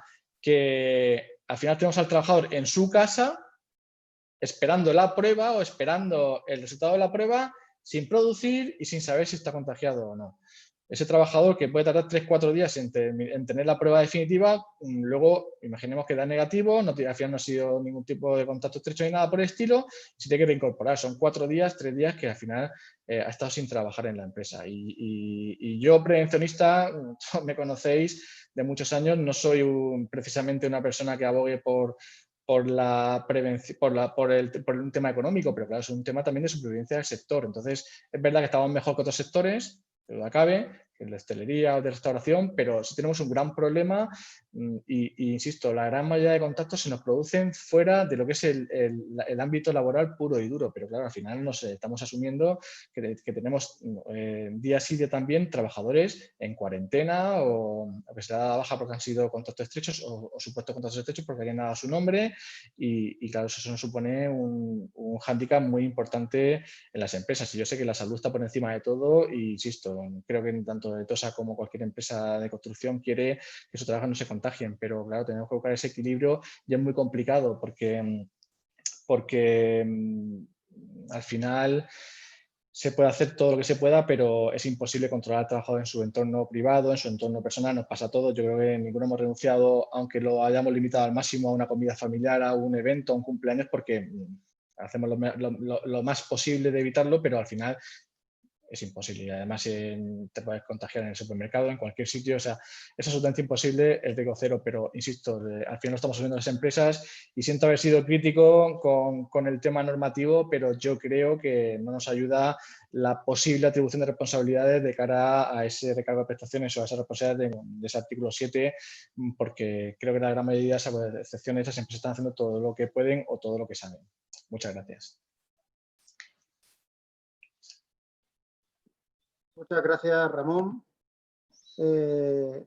Como digo, tenéis el chat para hacer preguntas, o cualquier duda que tengáis, ¿vale? Y si no, pues ahora entraremos en un coloquio.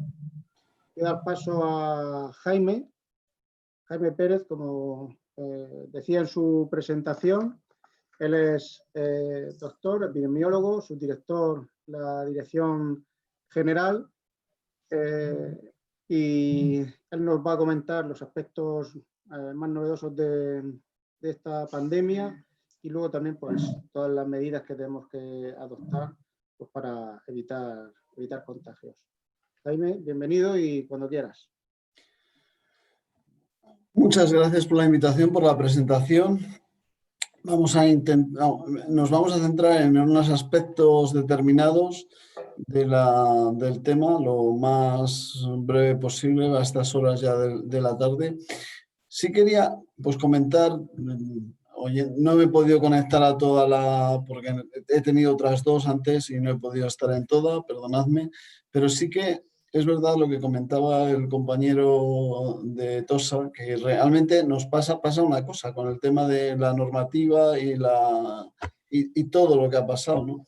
Y es que esta es una situación tan extraordinaria que nuestra generación no ha vivido nada igual. O sea, solamente es comparable una guerra a lo que está pasando. Entonces, es cierto que todos los sectores, al final, de una manera o de otra, los que más, los que menos, están implicados, porque es que al final esto es una situación absolutamente extraordinaria que un país como España no había vivido desde la Guerra Civil una situación así, afortunadamente, y esperemos que no vuelva a pasar en los próximos 100 años cuando esto pase, ¿no? Entonces, es verdad que hay muchas cosas que nadie está preparado para esto y nadie está preparado realmente para asumir cosas que le han tocado asumir y esto lo estamos viendo, por desgracia, pues todos los días. Bueno, voy a intentar compartir pantalla, a ver si lo consigo. Un segundo. Espero que sí. Ahí. Bueno, sobre lo que estábamos comentando, sobre lo que estabais comentando antes, ¿no? En principio hay dos cosas de las que vamos a hablar, que son los casos sospechosos, ¿no? ¿Qué es lo que tenemos que hacer? Es el procedimiento de la Dirección General de Salud Pública, en realidad. Como cuestiones generales, aunque es verdad que los mecanismos de transmisión son varios, el mecanismo de transmisión principal es el contacto directo, lo que se denomina las gotas respiratorias mayores de 5 micras, que alcanzan en general hasta 2 metros. O sea, lo normal es que más allá no suela o no deba haber transmisión. Es fundamental una correcta vigilancia de síntomas y llevar mascarilla para evitarlo, sobre todo cuando las distancias son más cortas. Las manos, la higiene de manos que venimos proclamando todo el tiempo, y los objetos que pueden estar contaminados por secreciones respiratorias de una persona que ha estado en momentos anteriores. Podemos tocar superficies que al tocar esas superficies puede ser que nos contaminemos las manos y luego nos llevamos las manos a los ojos, a la nariz, etcétera, y puede haber esa transmisión.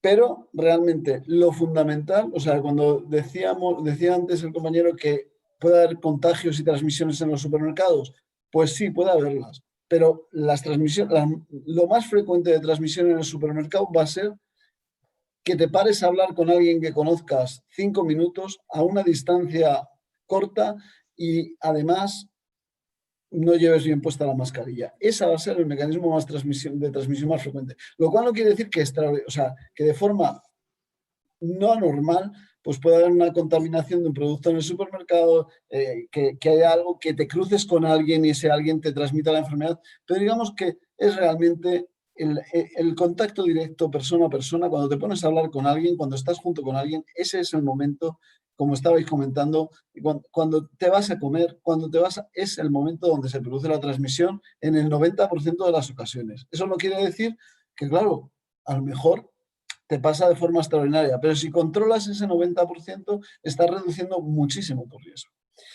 ¿Cuáles cuestiones menores? Pues el impacto menor en la transmisión, la vía aérea. Ahora se está hablando mucho de la vía aérea y la vía aérea, o sea, las enfermedades que se transmiten por vía aérea son enfermedades que en general son muy contagiosas. Esta enfermedad es contagiosa, pero no está entre las más contagiosas. Para que nos hagamos una idea, una persona infectada por sarampión puede transmitir la enfermedad a 15 personas. Aquí estamos hablando de que una enfermedad infectada por SARS-CoV-2 va a transmitir la enfermedad, si no se toman medidas, a 3 personas, a 4 personas. Y eso es porque la transmisión aérea en el SARS-CoV-2 no es tan eficiente como puede serlo en el sarampión. Lo cual no quiere decir que no lo haya. Por eso, precisamente, es una de las medidas es evitar espacios aglomerados con espacios cerrados, con aglomeraciones y que no tengan ventilación, ¿vale? Pero en general, aunque la vía aérea es preocupante, no es lo más frecuente. Y bueno, la gastrointestinal es absolutamente excepcional. Bueno, esto es como los periodos. En principio, el periodo de incubación normal del virus es entre 5 o 6 días, pero puede ir desde un día, que es algo extraordinariamente infrecuente, hasta 14 días, que también es infrecuente.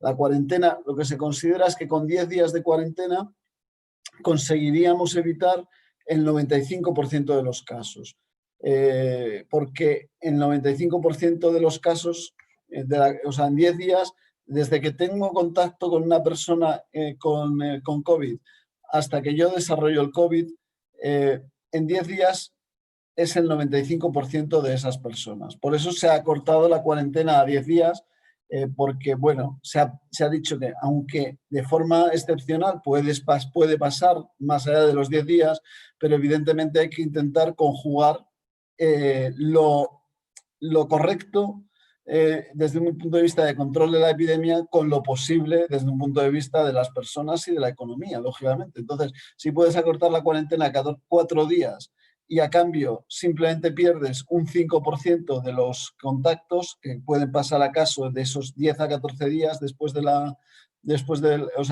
acortando la cuarentena, tampoco es una cuestión realmente preocupante. Menos de los 10 días, pues ya se va perdiendo más. O sea, para que os hagáis una idea, con una cuarentena de 7 días perderíamos aproximadamente el 30%. El 30% de las personas desarrollan síntomas y desarrollan la enfermedad 7 días más allá de los 7 días. Con lo cual, 10 días se perdería muy poca gente, con 7 días acortando la cuarentena se perdería hasta un 30% de personas que la podrían desarrollar luego. Con lo cual, la cuarentena sería gravosa y poco útil. Por eso se conjugó los 10 días como una cifra adecuada. Esto es un gráfico de, bueno, el R0, el número reproductivo básico, que se habla mucho ahora mismo, simplemente es el número de personas que transmite, o sea, el número de personas que se contagian de una persona. ¿A cuántas personas le transmito yo la enfermedad? Bueno, pues esta enfermedad es una enfermedad que, en general, como os comentaba antes, se pasa de 2, 3 hasta 4 personas. Evidentemente, con las medidas de control que se toman, lo normal es que como mucho ese número de personas es que yo transmita la enfermedad como mucho a uno. Por eso es por lo que está pasando, que lo que estamos viendo es que más o menos la curva está plana, más o menos mantenemos el mismo número de casos a lo largo del tiempo, se nos sube un poquito hacia arriba, se nos baja un poco hacia abajo. Lo ideal, evidentemente, es que ese número reproductivo básico, el número de personas que se infectan de una persona, sea menor de 1, porque eso nos lleva al control de la epidemia. Cuanto más bajo sea ese número, mejor. Lo que os ponemos ahí, entre el 45 y el 62% de los casos presintomáticos pueden transmitir la enfermedad, y es clave absolutamente la identificación de contactos, el seguimiento y la cuarentena, porque si no hacemos esto, realmente nosotros lo que estamos viendo es que aproximadamente en el medio laboral hay entre un 25 y un 30% de las personas que contactan en el medio laboral que al final se quedan cuarentenados y acaban siendo casos. Es decir, que se les contagió la enfermedad en el medio laboral, entre un 25 y un 30% de los contactos pasan a caso. Es prácticamente igual en el ocio, y donde es más alto es cuando el contacto es un contacto en el hogar, o sea, cuando es un conviviente. Cuando es un conviviente, esa cifra llegaría entre el 45 y el 50% de los contactos que viven en la misma vivienda pasan a ser caso. Pero bueno, pues eso, realmente la cuarentena es clave para que ese 30% de personas que van a pasar a ser casos, que han sido contactos, en este caso, por ejemplo, laborales, pues no sigan transmitiendo la enfermedad y no creen un brote más grande en una empresa. Por eso es fundamental tener los datos de los contactos estrechos cuanto antes mejor para, por decirlo de alguna manera, retirar de la circulación personas que puedan ser cadena epidemiológica de transmisión del virus. Bueno, la cuestión es que sabéis que una de las cosas que se habla es el tema de la inmunidad de grupo, cuándo va a llegar ese momento, es decir, cuándo la epidemia estaría controlada de forma natural o bien a través de una vacuna. Tendríamos que tener aproximadamente un 70% de la población inmune. Estaríamos muy lejos. Hay que tener en cuenta que en las primeras encuestas epidemiológicas que se hicieron de seroprevalencia, allá por el mes después de la primera onda pandémica potente, la media de España fue un 5%, con lo cual del 5 al 70% hay que pensar, cuando hablábamos de una guerra, hay que pensar toda la gente que murió en esa primera onda pandémica, solamente el 5% de la población española estuvo afectada e infectada. Con lo cual, imaginemos, para llegar a esta inmunidad de grupo habría que multiplicar esa cifra del 5% por 14. Pues eso es realmente lo que, sin tomar medidas de control, se podría haber llegado a producir. Claro, es una cifra, pues si se habla en estimaciones de hasta 50.000 muertos por la pandemia en la primera onda, pues imaginad multiplicar por 14. Es socialmente, aparte, por supuesto, laboralmente, económicamente, todo es inasumible en el sentido de que no es un montón de personas que fallecerían y que además un montón de personas que tendrían una repercusión en su salud, porque una de las cosas que se está viendo cada vez más es que ya no solamente es una enfermedad aguda de la que sales adelante o no sales adelante, sino que hay muchas personas a las que dejan secuelas. O sea que cuando os comentaba lo del tema de, y esto es una cosa que en la dirección general lo vemos todos los días, la gente no es consciente de la situación en la que todavía estamos. O sea, es una situación en la que nos hemos ido acostumbrando, pero que realmente hay que tener en cuenta pues, que es una situación muy extraordinaria y que nuestra generación no ha vivido y no estamos, mentalmente no estamos preparados para ello. ¿Cuáles son las armas que tenemos? Bueno, pues claramente el lavado de manos y la limpieza de manos y lavado de superficies, y además barreras, las que ya conocemos, la distancia social, lo que se llama distancia social, preferentemente 2 metros, aunque por cuestiones logísticas, pues con 1,5 metros puede ser suficiente, pero si se puede mantener los 2 metros mejor. El uso de mascarillas, y aclarar con el tema del uso de mascarillas, que inicialmente no se recomendaban, pero no fue el motivo principal por el que no se recomendaban, o el motivo por el que no se recomendaban, es porque inicialmente se pensaba que la enfermedad se transmitía, la transmitían únicamente a las personas con síntomas. Entonces la recomendación era que aquellas personas que estuvieran enfermas o que tuvieran síntomas sí que tenían que llevar mascarillas, pero las personas sanas no. Después lo que se ha visto es que en los 2 días antes de iniciar síntomas ya puedes transmitir la enfermedad y que hay personas asintomáticas que pueden transmitir la enfermedad, con lo cual la manera de conseguir que la población, de que las personas no transmitan es llevar sistemáticamente la mascarilla, porque nunca vamos a saber si estamos o no estamos infectados y si estamos o no estamos en periodo de transmisión. Además, una cuestión que leímos que lo decían los chinos, y tiene su motivo, es que cuando la mascarilla solamente la usan las personas enfermas, tiene un componente de la mascarilla estigmatizador en el sentido de que marca a la persona que está enferma. Cuando las usamos todos, sanos y enfermos, nadie tiene ese componente estigmatizador o esa vergüenza de ponerse la mascarilla porque en un momento determinado alguien quiera ocultar la enfermedad, que es algo absolutamente corriente y frecuente, ¿no? Entonces, tiene por un lado la transmisión en asintomáticos y luego también ese componente estigmatizador. Bueno, evidentemente el uso de los equipos de protección individual cuando sea procedente. Y bueno, ¿cómo trabajar con entre las empresas, salud pública, etcétera, ¿no? Pues es fundamental una comunicación fluida entre las empresas, los servicios de prevención de riesgos laborales, que evidentemente es una cuestión que para los que nadie estábamos dimensionado para esto y los servicios de prevención de riesgos laborales tampoco. Una buena comunicación con salud pública y con atención primaria. Estamos trabajando ahora mismo de forma muy implicada para que los sistemas informáticos de salud pública junto con la atención primaria consigan agilizar todo esto cada vez más y aplicar medidas de higiene, prevención y control de la enfermedad. Los profesionales, os leo textual, los profesionales del servicio sanitario y del servicio de prevención de riesgos laborales son los encargados de establecer los mecanismos para la detección, investigación y seguimiento de casos y contactos estrechos en el ámbito de las competencias, de forma coordinada con las autoridades de salud pública. Las comunidades y las ciudades autónomas establecerán los procedimientos y circuitos a seguir en cada caso. Yo creo que desde la Dirección General se envió a todos los servicios de prevención de riesgo las instrucciones. ¿Y cuáles son las definiciones? Bueno, el caso sospechoso, una persona que comienza con síntomas, cualquier persona con un cuadro clínico de infección respiratoria aguda, aparición súbita de cualquier gravedad, que cursa, entre otros, con fiebre, tos, sensación de falta de aire y otros síntomas como dolor de garganta, falta de olfato, falta de gusto, dolor muscular, diarrea, dolor torácico o dolor de cabeza, entre otros.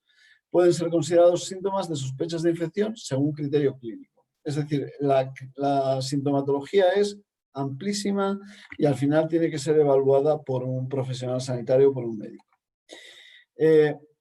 Importante, ese era un caso sospechoso. ¿Cuál es un caso confirmado? El caso sospechoso es el que tenemos que retirar, el que tiene que, en principio lo vamos a ver luego, pero hay que retirarle del trabajo. Y un caso confirmado, hay 2 tipos de casos confirmados. El uno que tiene infección activa, que es una persona que cumple el criterio clínico, tiene síntomas de caso sospechoso y tiene una prueba de diagnóstico de infección aguda positiva. La prueba diagnóstica puede ser la PCR o puede ser el test rápido antigénico, el antigénico, no el serológico. Y aquella persona que cumple el criterio clínico de caso sospechoso con una prueba negativa, pero que tenga un resultado positivo a serología de IgM, que es el anticuerpo que es el que se desarrolla antes, por serología de alto rendimiento, no por test rápido. Es decir, hace falta extracción de sangre para la determinación serológica que estamos hablando. Y finalmente, una persona asintomática puede ser una persona que no tiene ningún síntoma, pero que tenga una prueba diagnóstica que sea positiva con una serología negativa o no realizada. Esto es importante por lo que vamos a ver a continuación. Estas serían las infecciones activas y las infecciones resueltas serían aquella persona sin síntomas, no puede tener síntomas, si tiene síntomas no se consideraría una infección resuelta, que tiene una serología IgG, el anticuerpo de IgG es el anticuerpo de larga duración, ¿vale? Es el que aparece después en la respuesta inmunitaria y permanece durante más tiempo. que es positiva y que es independientemente del resultado de la prueba diagnóstica. Es decir, podemos perfectamente hacer en un cribado con una persona una prueba diagnóstica o una PCR, la persona no tiene síntomas, la PCR nos sale positiva o el test antigénico nos sale positivo y entonces esa persona habría que hacerle una serología porque si la IgG es positiva, realmente ya ha pasado la infección, a veces no se ha enterado, pero esa persona no hay que tomar ninguna medida, ni cuarentena, ni estudio de contactos, ni nada por el estilo. Es muy importante porque sobre todo cuando se hacen estudios de cribado en empresas, en ocasiones, esto se capta muchas personas que en realidad la infección ya la han resuelto y que la única manera de comprobarlo es hacer una serología de las de extracción de sangre de alto rendimiento que nos va a decir si es positiva o no es positiva. Si es positiva esa serología, simplemente no hay que hacer nada. Está la infección resuelta, la persona está curada y ya no va a transmitir la infección. Esto es muy importante tenerlo en cuenta. En cuanto a los contactos estrechos, de forma general a nivel comunitario se considera a cualquier persona que haya estado en el mismo lugar que un caso a una distancia menor de 2 metros durante más de 15 minutos. En entornos en los que se puede hacer una valoración del seguimiento de medidas de prevención, mascarilla, etcétera, etcétera, podrá realizarse una valoración individuada por el Servicio de Prevención de Riesgos o el responsable que sea designado para este fin. Es fundamental en ese sentido que la evaluación la haga, lógicamente, en las empresas los servicios de prevención de riesgos laborales. Esto es muy importante porque realmente ellos son los que son capaces de valorar y de evaluar si se han seguido las medidas y aunque ha habido ese contacto se considera que no es contacto estrecho, ¿vale? Es fundamental pues hacerlo bien para evaluar, o sea, lo que estabais comentando antes, nosotros hay muchas personas que se autodeclaran contactos estrechos, pero nosotros si no viene por un servicio de prevención en la empresa, no vamos a considerarlo un contacto estrecho en salud pública, ¿vale? Porque eso es una cuestión que de repente es muy frecuente que ocurra. Y eso, si no viene de la parte que tiene que venir, que es un servicio de prevención, no se tienen en cuenta. ¿Cuáles son los procedimientos? Bueno, pues todos los centros de trabajo deben tener procedimientos del servicio de prevención de actuación ante un caso sospechoso, ya sea en el trabajo, ya sea que esté en el domicilio y comunique que ha empezado con síntomas. Básicamente es la retirada del puesto de trabajo, limpieza y desinfección del puesto de trabajo, sin exagerar, en el sentido de que nos hemos encontrado varias veces que se llega a una desinfección de toda la empresa o de todo por un caso que no ha pasado por ninguna de las salas que a lo mejor se ha desinfectado. Hay que desinfectar por donde ha estado el caso, no hace falta, y es una limpieza normal, tampoco hay que hacer una cuestión que tenga que venir una empresa de fuera, o sea, que es una limpieza normal con agua, con lejía y no hace falta mucho más. Si el cuadro no es grave, la persona vuelve al domicilio por medios privados, no debe tomar un transporte público, a menos que sea inevitable, pero hay que evitarlo lo máximo posible y tiene que ponerse en aislamiento en su casa. Se solicita cita con el médico de atención primaria y se comunica al servicio de prevención, si no es el servicio de prevención el que lo ha hecho, para que el servicio de prevención rápidamente, cuando si se confirma el caso, pueda tomar medidas con el tema del estudio de contactos. El servicio de prevención contacta con el caso sospechoso y le da instrucciones de aislamiento, se hace una encuesta epidemiológica y se remite información tanto al médico de atención primaria como a la unidad de salud laboral de la Dirección General y el caso sospechoso, cuando tenga el resultado, informará al servicio de prevención de riesgos del resultado de la prueba diagnóstica, ya sea positiva o negativa. ¿Qué hacemos con el estudio y manejo de contactos estrechos? Bueno, el objetivo, como os comentaba antes, es el diagnóstico temprano de los que inician síntomas para evitar la transmisión durante el periodo asintomático y el periodo poco sintomático o paucisintomático. Es decir, hay muchas veces que simplemente empieza con unos síntomas muy banales, un dolor de muscular. Bueno, pues eso, si ya está retirado, si ya está cuarentenado, evidentemente no va a transmitir la infección a nadie. Controlar la situación, evitar tener un brote o que el mismo sea controlable. Es decir, esto es muy importante porque a veces cuando no se toman medidas a tiempo, por desgracia, la enfermedad es tan transmisible en ocasiones que pues se llega tarde y ya se tiene un brote importante. Como os comentaba antes, se puede transmitir desde 2 días antes del inicio de síntomas, que a veces pueden ser muy sutiles, o del diagnóstico si es en asintomático. contactos. O sea, es cuando se inicia el estudio de contactos. Y las medidas son cuarentena, seguimiento de la cuarentena y al final de la misma, pues ahora mismo los protocolos lo que dicen es que al final de la misma se haga una prueba diagnóstica y si la prueba diagnóstica es negativa, pues se da la alta. Con un caso confirmado es necesario informar, hacer una encuesta de caso y los contactos estrechos, todo en 24 horas, a Vigilancia Epidemiológica y a la Unidad de Salud Laboral, el Servicio de Prevención de Riesgos, y los contactos deben guardar cuarentena durante 10 días. Los resultados de las pruebas en los cribados se deben comunicar a vigilancia.epidemiológica@car.es. Es fundamental porque hay muchas veces que si se hacen de forma privada y no se tiene, esto está regulado en una orden y hay que comunicar todos los resultados, los positivos, pero también los negativos, ¿vale? Y si se realizan, comunicar a la Unidad de Salud Laboral. Bueno, esto en las instrucciones que se circularon en su momento están en anexos que se comunicaron en agosto a todos los servicios de prevención de riesgos. Como conclusiones, únicamente las siguientes. El estudio de contactos es una cuestión prioritaria que condiciona el control del brote, posibilidad de... O sea, la verdad es que los servicios de prevención a veces, según en qué sectores, pues se sigue trabajando lógicamente el fin de semana y hay veces que no se puede, durante el fin de semana, los servicios de prevención no están trabajando la mayoría de las ocasiones y sí que es cierto que a veces la toma de decisiones se retrasa un poco durante el fin de semana. Deben ser realizados por los servicios de prevención, los estudios de contactos, lo que se denomina el rastreo, que es el estudio de contactos, y hace falta una buena comunicación con salud pública y con atención primaria. Por último, con el tema de las mascarillas, la obligatoriedad de las mismas y demás, lo comentábamos el otro día, las mascarillas tienen que verse no como una cuestión obligatoria, no como una obligación, que es una obligación legal, pero no tienen que verse como una obligación, en el sentido de esto es un rollo, la mascarilla.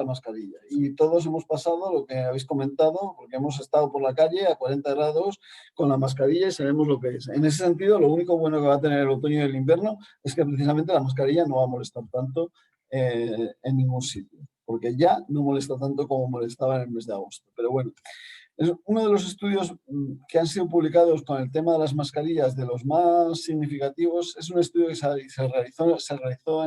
realizado en Oregón, en Estados Unidos, en el que era una peluquería de Oregón, en la que 2 peluqueras estuvieron trabajando 7 días con síntomas, es decir, 7 días trabajando con en periodo de transmisión de la enfermedad. Las dos, o sea, una de ellas contagió a la otra peluquera, y se contagiaron porque cuando iban a la trastienda a comerse el bocadillo o a lo que hicieran en la trastienda, entre ellas no se ponían mascarilla, o sea, se quitaban la mascarilla y en esos momentos se realizó el contagio. El estudio cuantifica que durante estos 7 días en los que estuvieron trabajando hasta que se les diagnosticó la enfermedad y en los que estaban en periodo sintomático y que podían transmitir la enfermedad, tuvieron 139 clientes, que todos sabemos que en una peluquería la proximidad es importante, con más de 15 minutos de atención, y no se registró ni una sola transmisión. Y lo único que cumplían, o sea, porque la distancia evidentemente no la cumplían, pero tanto clientes como peluqueras llevaban mascarillas. Y no necesariamente una FFP2, ni no necesariamente una quirúrgica, que probablemente que son las más reglamentarias. Había en la evaluación incluso mascarillas de tela llevaban y simplemente llevando las mascarillas consiguieron que no hubiera ningún cliente contagiado. O sea, que realmente nuestra idea y nuestro mensaje es que no pensemos en la obligación, sino en la protección. Os comentaba antes lo de la guerra. En realidad, en esta guerra iríamos en una guerra sin armadura o sin chaleco antibalas. Bueno, pues esa es la cuestión. Tenemos que pensar en la mascarilla como, en estos momentos, el gran aliado para protegernos frente a la transmisión del COVID. Y por mi parte, nada más, quedamos dispuestos a las preguntas que puedan surgir. Gracias, Jaime. Por terminar de hacerlo dinámico, antes de dar paso a Eduardo, sí que quería comentar un tema, porque han sido pues, más de 6 o 7 preguntas las que nos han hecho en el mismo sentido, y es en qué medida la propia empresa, dado que la situación pues, va empeorando y el colapso del sistema de salud pues, también es previsible que vaya más, los plazos para la realización, tanto para la realización como para la obtención de los resultados, pues va en aumento, ¿en qué medida la empresa puede tomar la iniciativa de realizar esos tests, esas pruebas, para pues acortar los periodos de aislamiento? Bien, ahí el tema de los test es un tema que tiene su enjundia y su problema, porque no todos los test son iguales y están empezando, o sea, ahora mismo los primeros test que se evaluaron han sido los de unas marcas concretas, se sabe más o menos cómo funcionan. Se considera que en personas con síntomas son óptimos para el diagnóstico, sin embargo, en contactos no son tan buenos, su sensibilidad no es tan alta, con lo cual hay que tener cuidado en el uso de los mismos en personas sin síntomas. Eso si sumamos a que no todos los test son iguales y que van a empezar a venir, pues van a empezar a venir test que no van a tener la calidad de los que hasta ahora hemos tenido, pues hace que sea muy problemático. O sea, eso desde luego tiene que ser evaluado por el servicio de prevención y en contactos yo creo que tiene que ir al sistema sanitario o algo aprobado por el sistema sanitario previamente, porque si no, realmente podemos entrar en un poquito de caos. Porque al final, si le damos fiabilidad y el test no es tan sensible o tan bueno como debería ser, pues se nos van a escapar muchas personas, se nos pueden escapar muchas personas que van a tener que van a estar infectadas y que las vamos a dar como no infectadas, con lo cual van a seguir transmitiendo la enfermedad y no vamos a conseguir nada. En el tema del colapso, pues hombre, de momento es verdad que hemos tenido momentos complicados, pero ahora mismo se ha dimensionado lo suficiente como para que ahora mismo, claro, no sabemos lo que va a pasar dentro de 2 semanas, pero no parece que estemos en una situación de colapso. Muy bien, pues os felicito. Y esta mañana también nos comentaba una compañera, Eva, si hay excepciones a las cuarentenas de 10 días, porque en un caso de su empresa, que realizó la PCR el 7 de octubre con resultado positivo, el 14 de octubre el médico ya le estaba entregando el alta médica a ese trabajador. Si existen excepciones a esos periodos de 10 días. En principio no. Puede haber, la cuestión es que en un protocolo, el protocolo que ahora mismo está utilizando el Servicio Murciano de Salud, lo que recomienda, que se va a cambiar dentro de poco, pero lo que recomienda es hacer la PCR a los 7 días. Pero eso no significa que esté de alta a los 7 días. Lo que significa es, se hace la PCR a los 7 días porque, como medida de precaución, porque si haces la PCR a los 10 días, lo que te ocurre es que en el tiempo que llegas a tener el resultado de la PCR te pueden pasar 2 días, entonces al final no levantas la cuarentena hasta el día 12. Y entonces para eso no. Entonces, en principio, el alta debidamente hecha sería una PCR a los 7 días, dar el resultado a los 10 días o a los 9 días y preguntar a la persona si ha tenido síntomas o no ha tenido síntomas, porque esa persona entre que le haces la PCR y el alta puede haber tenido síntomas y entonces ya pasaría a ser un caso sospechoso y por lo tanto otra prueba habría que hacerle, ¿no? Pero si después de la PCR es negativa y no ha tenido síntomas hasta el 10º día, se le debería dar el alta al 10º día, no el 7º. Lo cual no quiere decir que, como en todo, en sanidad hablamos mucho de la variabilidad en la práctica clínica y es una forma muy, muy discreta y muy políticamente correcta de decir que cada maestrillo tiene su librillo y al final hay gente que hace cosas que no están en el protocolo. Muy bien. Pues muchas gracias, Jaime. Dejamos abiertos posibles preguntas para después. Voy a dar paso a Eduardo. Eduardo Ruiz, como decía, es el director territorial de Ibermutua. Le pido que sea conciso para cumplir con los tiempos y luego poder tener unos minutos de coloquio o de debate. Cuando quieras, Eduardo. No sé si me escucháis. Vale, pero yo no sé qué he hecho aquí, que he perdido yo el sonido vuestro. En cualquier caso, mientras no perdáis el mío, yo creo que vamos bien. Vamos a ver si os pongo la presentación. Voy a tratar de ajustarme en el tiempo porque, bien, pues ahí tenemos la presentación. Bueno, la presentación la he estructurado en 3 partes, lo que son las prestaciones comunes a trabajadores por cuenta ajena y por cuenta propia, que se reduce a la incapacidad temporal, lo que llamamos la IT COVID. Una segunda parte que es, bueno, ya lo veréis, que es un poco una ensalada una sopa de letras total, que son las prestaciones específicas que se han creado para los trabajadores por cuenta propia, las distintas modalidades. Cuando veáis que ponemos cata, en las mutuas somos muy aficionados a poner las iniciales de todas las prestaciones. El CATA, para el que no lo sepa, cese de actividad de trabajadores autónomos, lo que conocemos vulgarmente como el paro de los autónomos. Lo que ocurre, como luego os explicaré, es que en esta situación se han creado una serie de prestaciones extraordinarias al cese de actividad de trabajadores autónomos ordinario, que es el que estaba vigente desde hace unos años. Y luego voy a dar simplemente unos datos para que veáis lo que es el consumo de prestaciones por motivo de la pandemia. Sin más dilación, bueno, vamos a ver. Las bajas por aislamiento o contagio del COVID son las derivadas, o sea, se consideran derivadas de contingencia común. Ahora bien, se asimilan a accidente de trabajo a los exclusivos efectos de la prestación económica de la incapacidad temporal del sistema de seguridad social.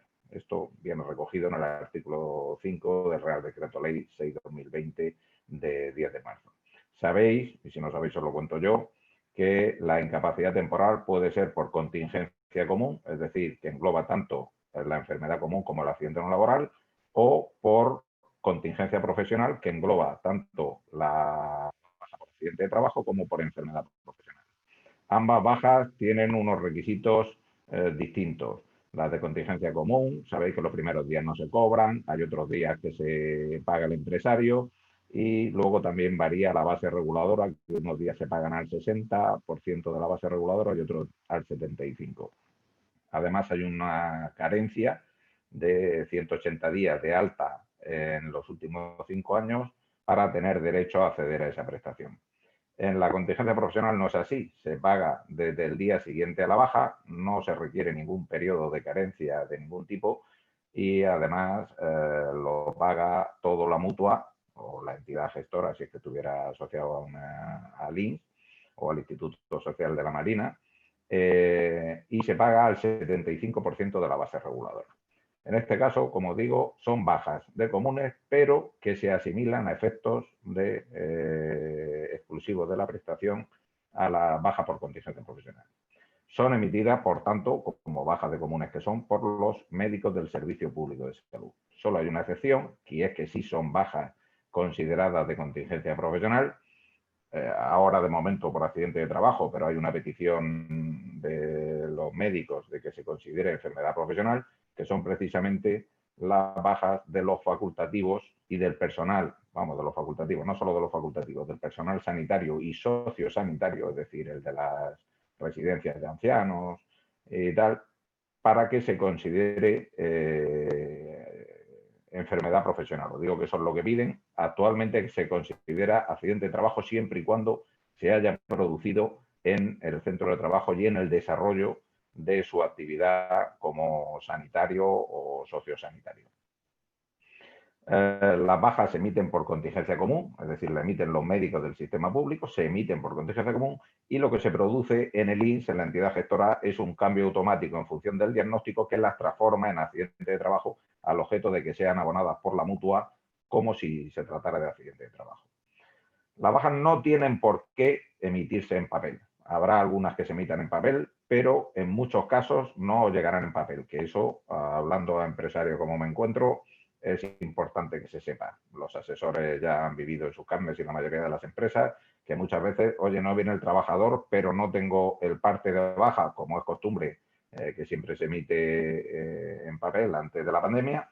Ahora ya no. Lo único que hay una posibilidad de que se consulten qué trabajador está en baja, que es a través del fichero INS Empresa, lo que se conoce como el fichero FIE, que es diario, o sea, diariamente se incorporan los trabajadores que pasan a estar de baja médica, o por el informe, por el IDC, por el informe de datos de cotización, que es mensual y que se puede consultar a la hora de hacer los seguros sociales para ver qué trabajador ha estado y qué periodo está de baja.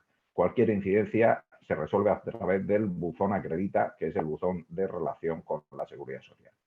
Como bien han dicho, aunque no he escuchado todo, tener problemas de conexión, las bajas por aislamiento se han reducido de 14 a 10 días a partir del 22 de septiembre y en cualquier caso el aislamiento siempre durará hasta la alta médica, es decir, tiene una alta médica en cualquier caso.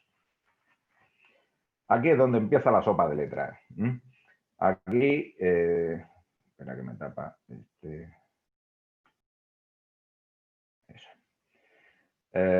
aquí están las prestaciones extraordinarias del cese de actividad de trabajadores autónomos. Vamos a empezar una a una. Ya os he dicho que nos gustan bastante las iniciales en el sector de mutuas y ya veis que ahí parece esto que fuera una pelea de Pokémon. Aquí tenemos una primera prestación que es la prórroga del POECATA. Antes de esto voy a hacer una presión. Como os he dicho, el cese de actividad de trabajadores autónomos, el CATA, tiene una prestación ordinaria que estaba vigente antes de la pandemia y sigue vigente hoy en día. Pero se han creado una serie de prestaciones extraordinarias relacionadas con el cese de actividad de trabajadores autónomos, que son las que os vengo a contar ahora. Os cuento las 5 que están vigentes, aparte de la ordinaria del CATA, que se regularon por el Real Decreto, voy a dar el dato exacto, lo tengo aquí a la vista, 30, el Real Decreto Ley 30/2020 de 29 de septiembre. Por un lado se establecía la prórroga del POECATA, porque el POECATA, que la diferencia, me vais a perdonar que parece esto un poco de juego de palabras, pero la prestación ordinaria del cese de actividad de trabajadores autónomos se llama POCATA. ¿Por qué esta es CATA? Esta se creó ya en los meses de la pandemia, es decir, ahora lo que está vigente es la prórroga, porque lo que permitía era que fuera compatible con el trabajo por cuenta propia, que la prestación ordinaria del CATA exige que no se trabaje por cuenta propia. Esta sí era compatible y ahora lo que se ha hecho, puesto que finalizó el 30 de septiembre, o finalizaba el 30 de septiembre, es crearse una prórroga de esta prestación. También se ha creado lo que llamamos, como veis ahí, el POECATA 2, que es una prestación igual, pero para quienes no habían cobrado durante el tercer trimestre del 2020 la prestación del CATA. Luego ahora vamos a ver por una, ya digo que es un poco follón, pero bueno, haré lo que pueda. Otra prestación, el PECANE 1, porque hay un 2, que es una prestación de cese de actividad de naturaleza extraordinaria por suspensión temporal de la actividad. Ahora veremos sus condiciones. El PECANE 2, la segunda versión, que esta viene a ser un poco un cajón desastre donde todo lo que no ha tenido cabida en las prestaciones con los requisitos de las 3 prestaciones anteriores, pues viene a intentar darse cabida aquí, que es la prestación de cese de actividad de naturaleza extraordinaria por reducción de la facturación sin tener derecho al POECATA. Por eso digo que es un poco el cajón desastre. Y por último, el PTCATA, ya lo que faltaba, el PTCATA 2, porque el PTCATA 1 ya se creó durante la pandemia y es una prestación extraordinaria de cese de actividad creada específicamente para los trabajadores de temporada. Vamos una por una. Lo voy a hacer breve porque, como veis, bueno, que sepáis que yo he ido aquí a la letra gruesa. Todo esto tiene 1000 matices que desde luego hay que ser un verdadero experto para conocer estas prestaciones y saber a quién le corresponde una u otra. Y por de ahí que al final de la presentación deje los teléfonos de atención que tenemos en Ibermutua, de atención a empresarios y trabajadores autónomos, pues porque para saber dónde encaja uno hay que tener estudios elevados, ya os lo digo, por lo menos de la prestación.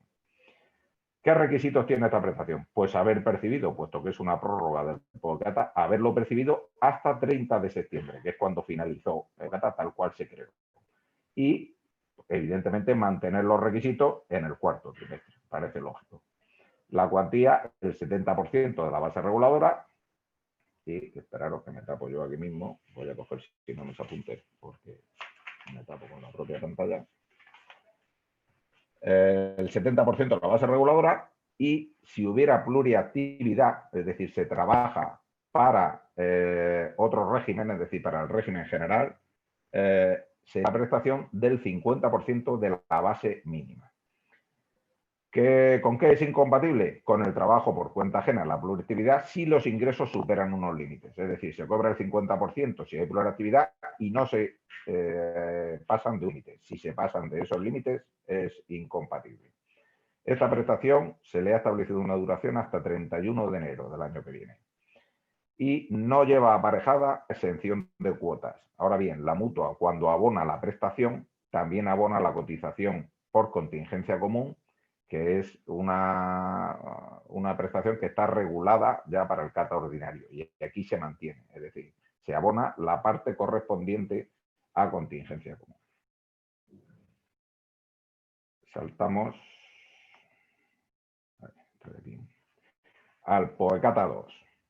Pues evidentemente, como su propio nombre indica, es muy similar al anterior, pero para aquellos que no hayan percibido el POECATA durante el tercer trimestre. Habéis visto que el requisito anterior era percibirlo hasta 30 de septiembre, pues el que en el último trimestre, de junio a septiembre, no lo haya percibido, puede tener derecho a esta.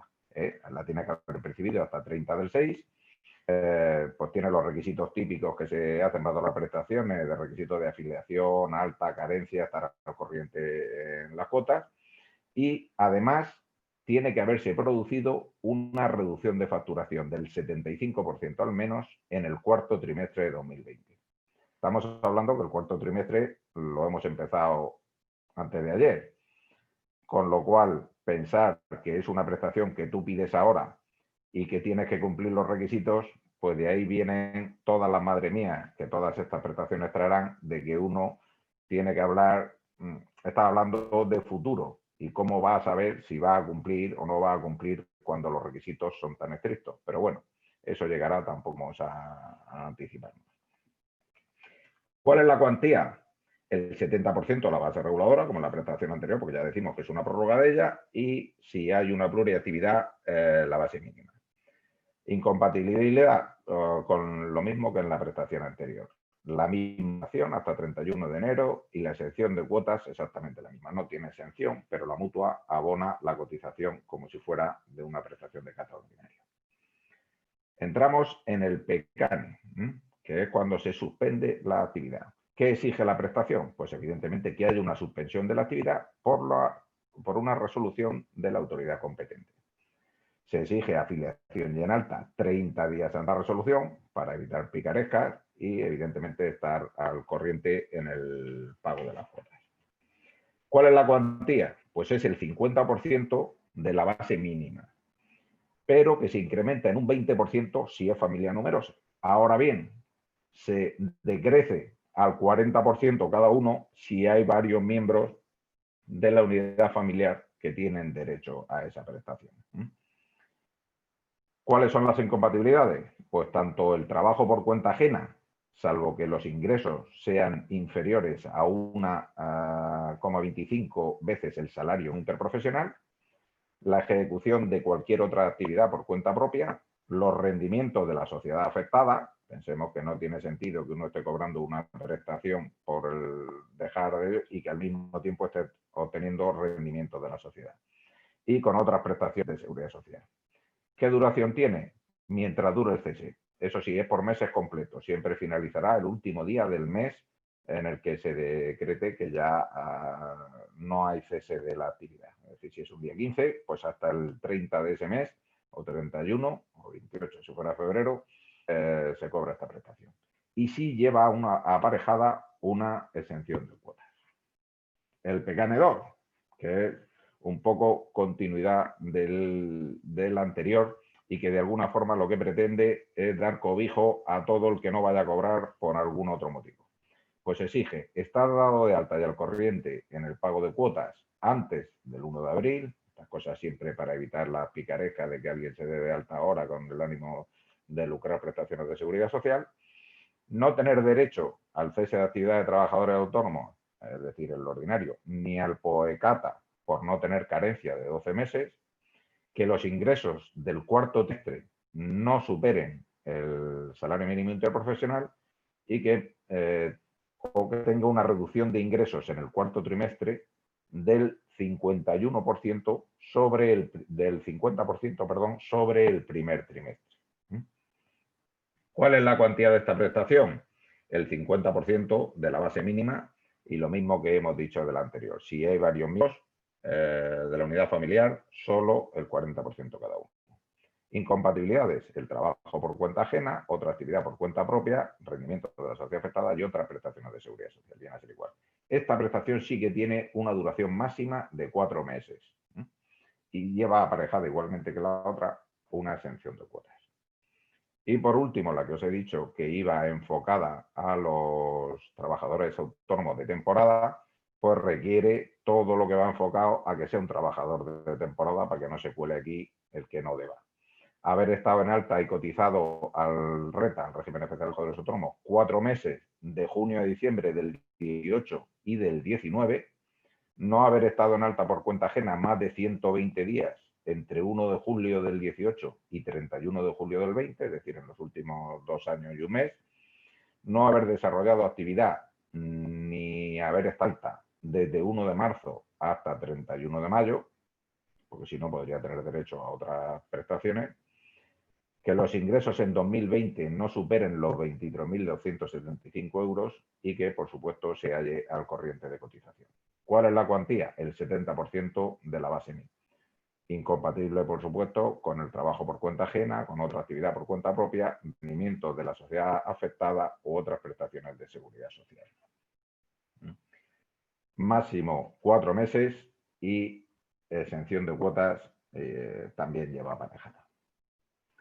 Vamos a ver, por terminar, que no eso, sé que os lo he dejado pues casi como al principio y por eso os voy a dejar el teléfono para que llaméis ante las dudas que podáis tener a nuestra gente de la mutua del departamento de prestaciones, que son los que más saben de esto y que os van a poder decir si tiene encaje la prestación que solicitéis en cualquiera de los sitios.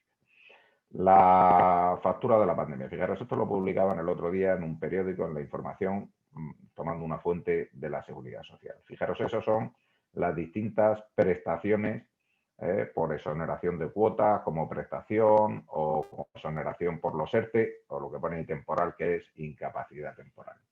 Fijaros que en estos de marzo a septiembre la factura ronda los 13.000 millones de euros. Quizás nos hemos acostumbrado demasiado a hablar de tantos de millones de euros, que ya casi todo se nos hace poco, pero 13.000 millones de euros, no quiero pasarlo a pesetas porque voy a denotar la edad que tengo, pero si lo pasáramos nos daríamos cuenta del importe. Pero fijaros, la Seguridad Social habla 1.645.000 bajas por COVID, frente a los 748.266 contagios contabilizados por el Ministerio de Sanidad a 28 de septiembre. Es un dato que hay que tener en cuenta, es decir, las bajas son más del doble los contagios. Pero es que además, solo 1 de cada 4 trabajadores en ITE por COVID es contagiado, el resto son aislamiento previo. Esto tiene sus matices. Es decir, lo primero, alguien puede pensar que contraviene, hemos dicho en el apartado anterior, porque ahí prácticamente se doblan a los contagios con la baja. Bien, hay que tener en cuenta que los contagios no solo contemplan al personal en edad laboral, como se hacen las bajas. La baja exige que sea personal en edad laboral, es decir, entre los 16 y, si es edad ordinaria, no hay edad tope de jubilación, pero la edad ordinaria este año está en 65 años y 10 meses. Entonces, si realmente miramos solo los contagios entre personal en edad laboral, es decir, que ha dado lugar a una baja, solo 1 de cada 4 trabajadores es contagiado.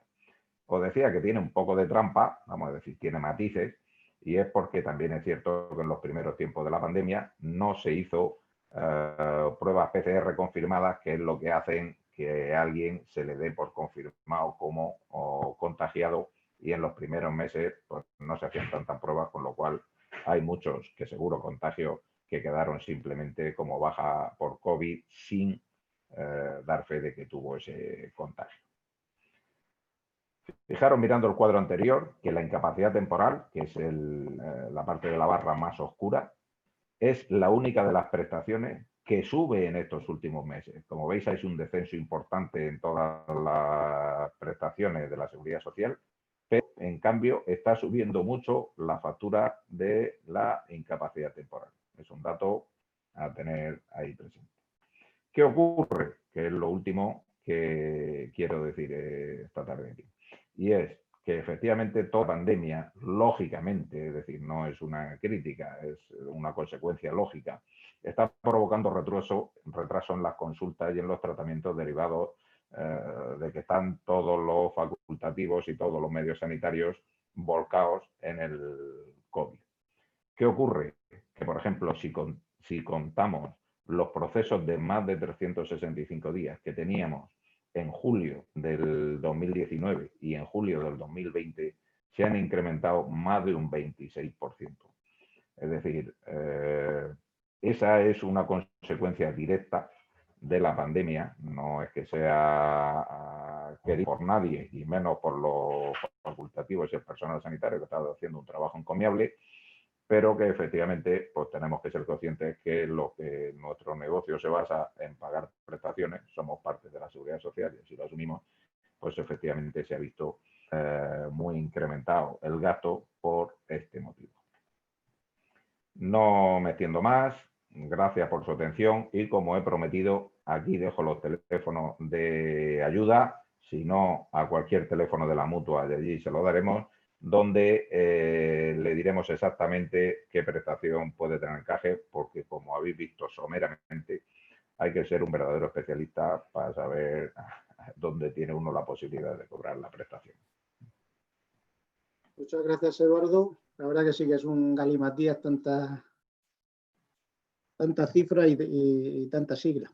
Pero bueno, como os decía, desde la Federación de Empresarios de la Construcción, en frecon@frecon.com, estamos a vuestra disposición para cualquier duda o cualquier consulta que os pueda surgir. Nosotros la trasladamos y la respondemos.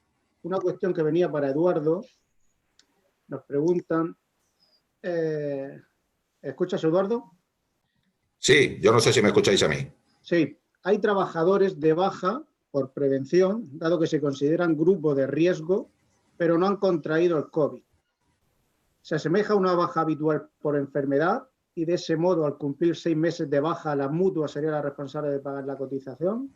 ¿Qué pasaría si esa situación se alarga 18 meses? Se supone que entonces ese trabajador debería ya pasar a la jubilación. ¿Cuál sería el procedimiento?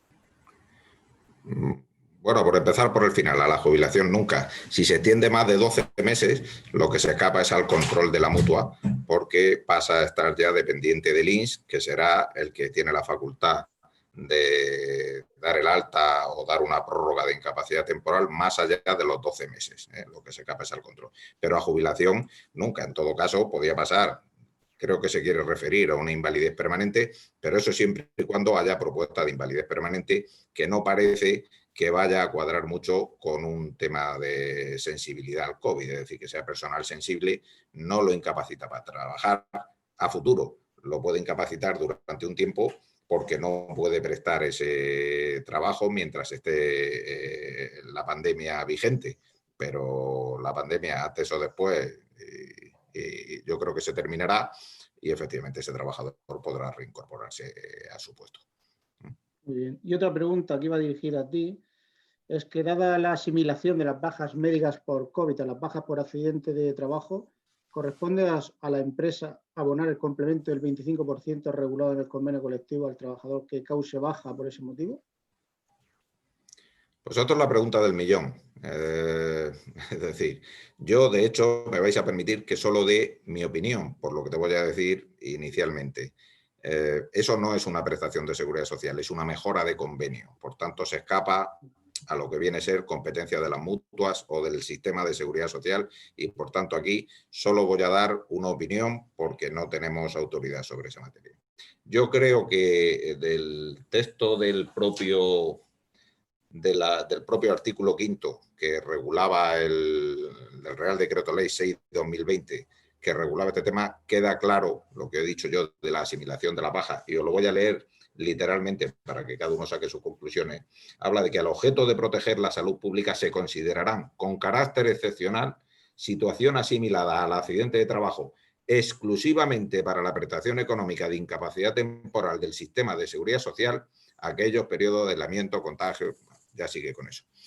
Puesto que lo asimila exclusivamente a efectos de la prestación de IT y que las bajas, como he dicho, tienen la consideración de comunes, aunque regidas por asimiladas a accidente de trabajo, mi opinión es que realmente no se verían afectadas la mejora de convenio, cuando la mejora de convenio, como en el sector de la construcción, por ejemplo, en la región de Murcia, porque lo he mirado, solo está para la baja por accidente de trabajo, el complemento del 25%, además entre el día 8º y los 3 meses. Mi opinión es que no. También es cierto que nos encontramos en una situación peculiar y que cualquier cosa, esto es sujeto a negociación colectiva.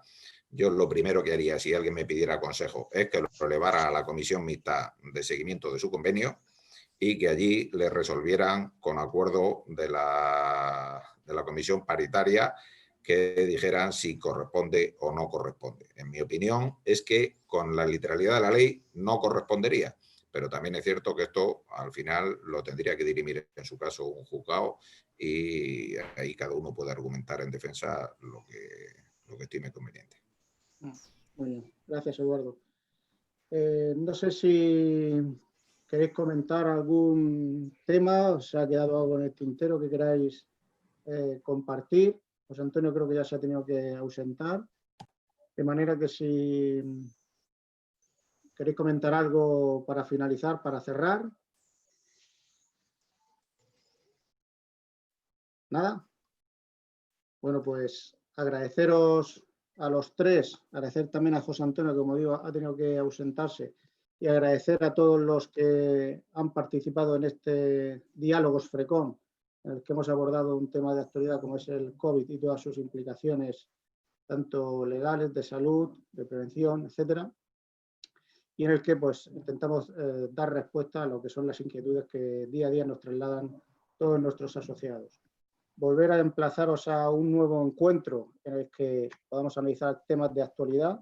Sí que pediros que la Federación esté a vuestra disposición para también recibir cuáles son vuestras necesidades, cuáles son vuestras inquietudes, y como pues han comentado todos y cada uno de los panelistas, siguen a vuestra disposición para resolver cualquier duda. Muchísimas gracias por vuestra participación, amigos, compañeros, y nos emplazamos a una nueva jornada. Buenas tardes. Gracias, buenas tardes. Buenas tardes y muchas gracias. Adiós, buenas tardes. Hasta luego.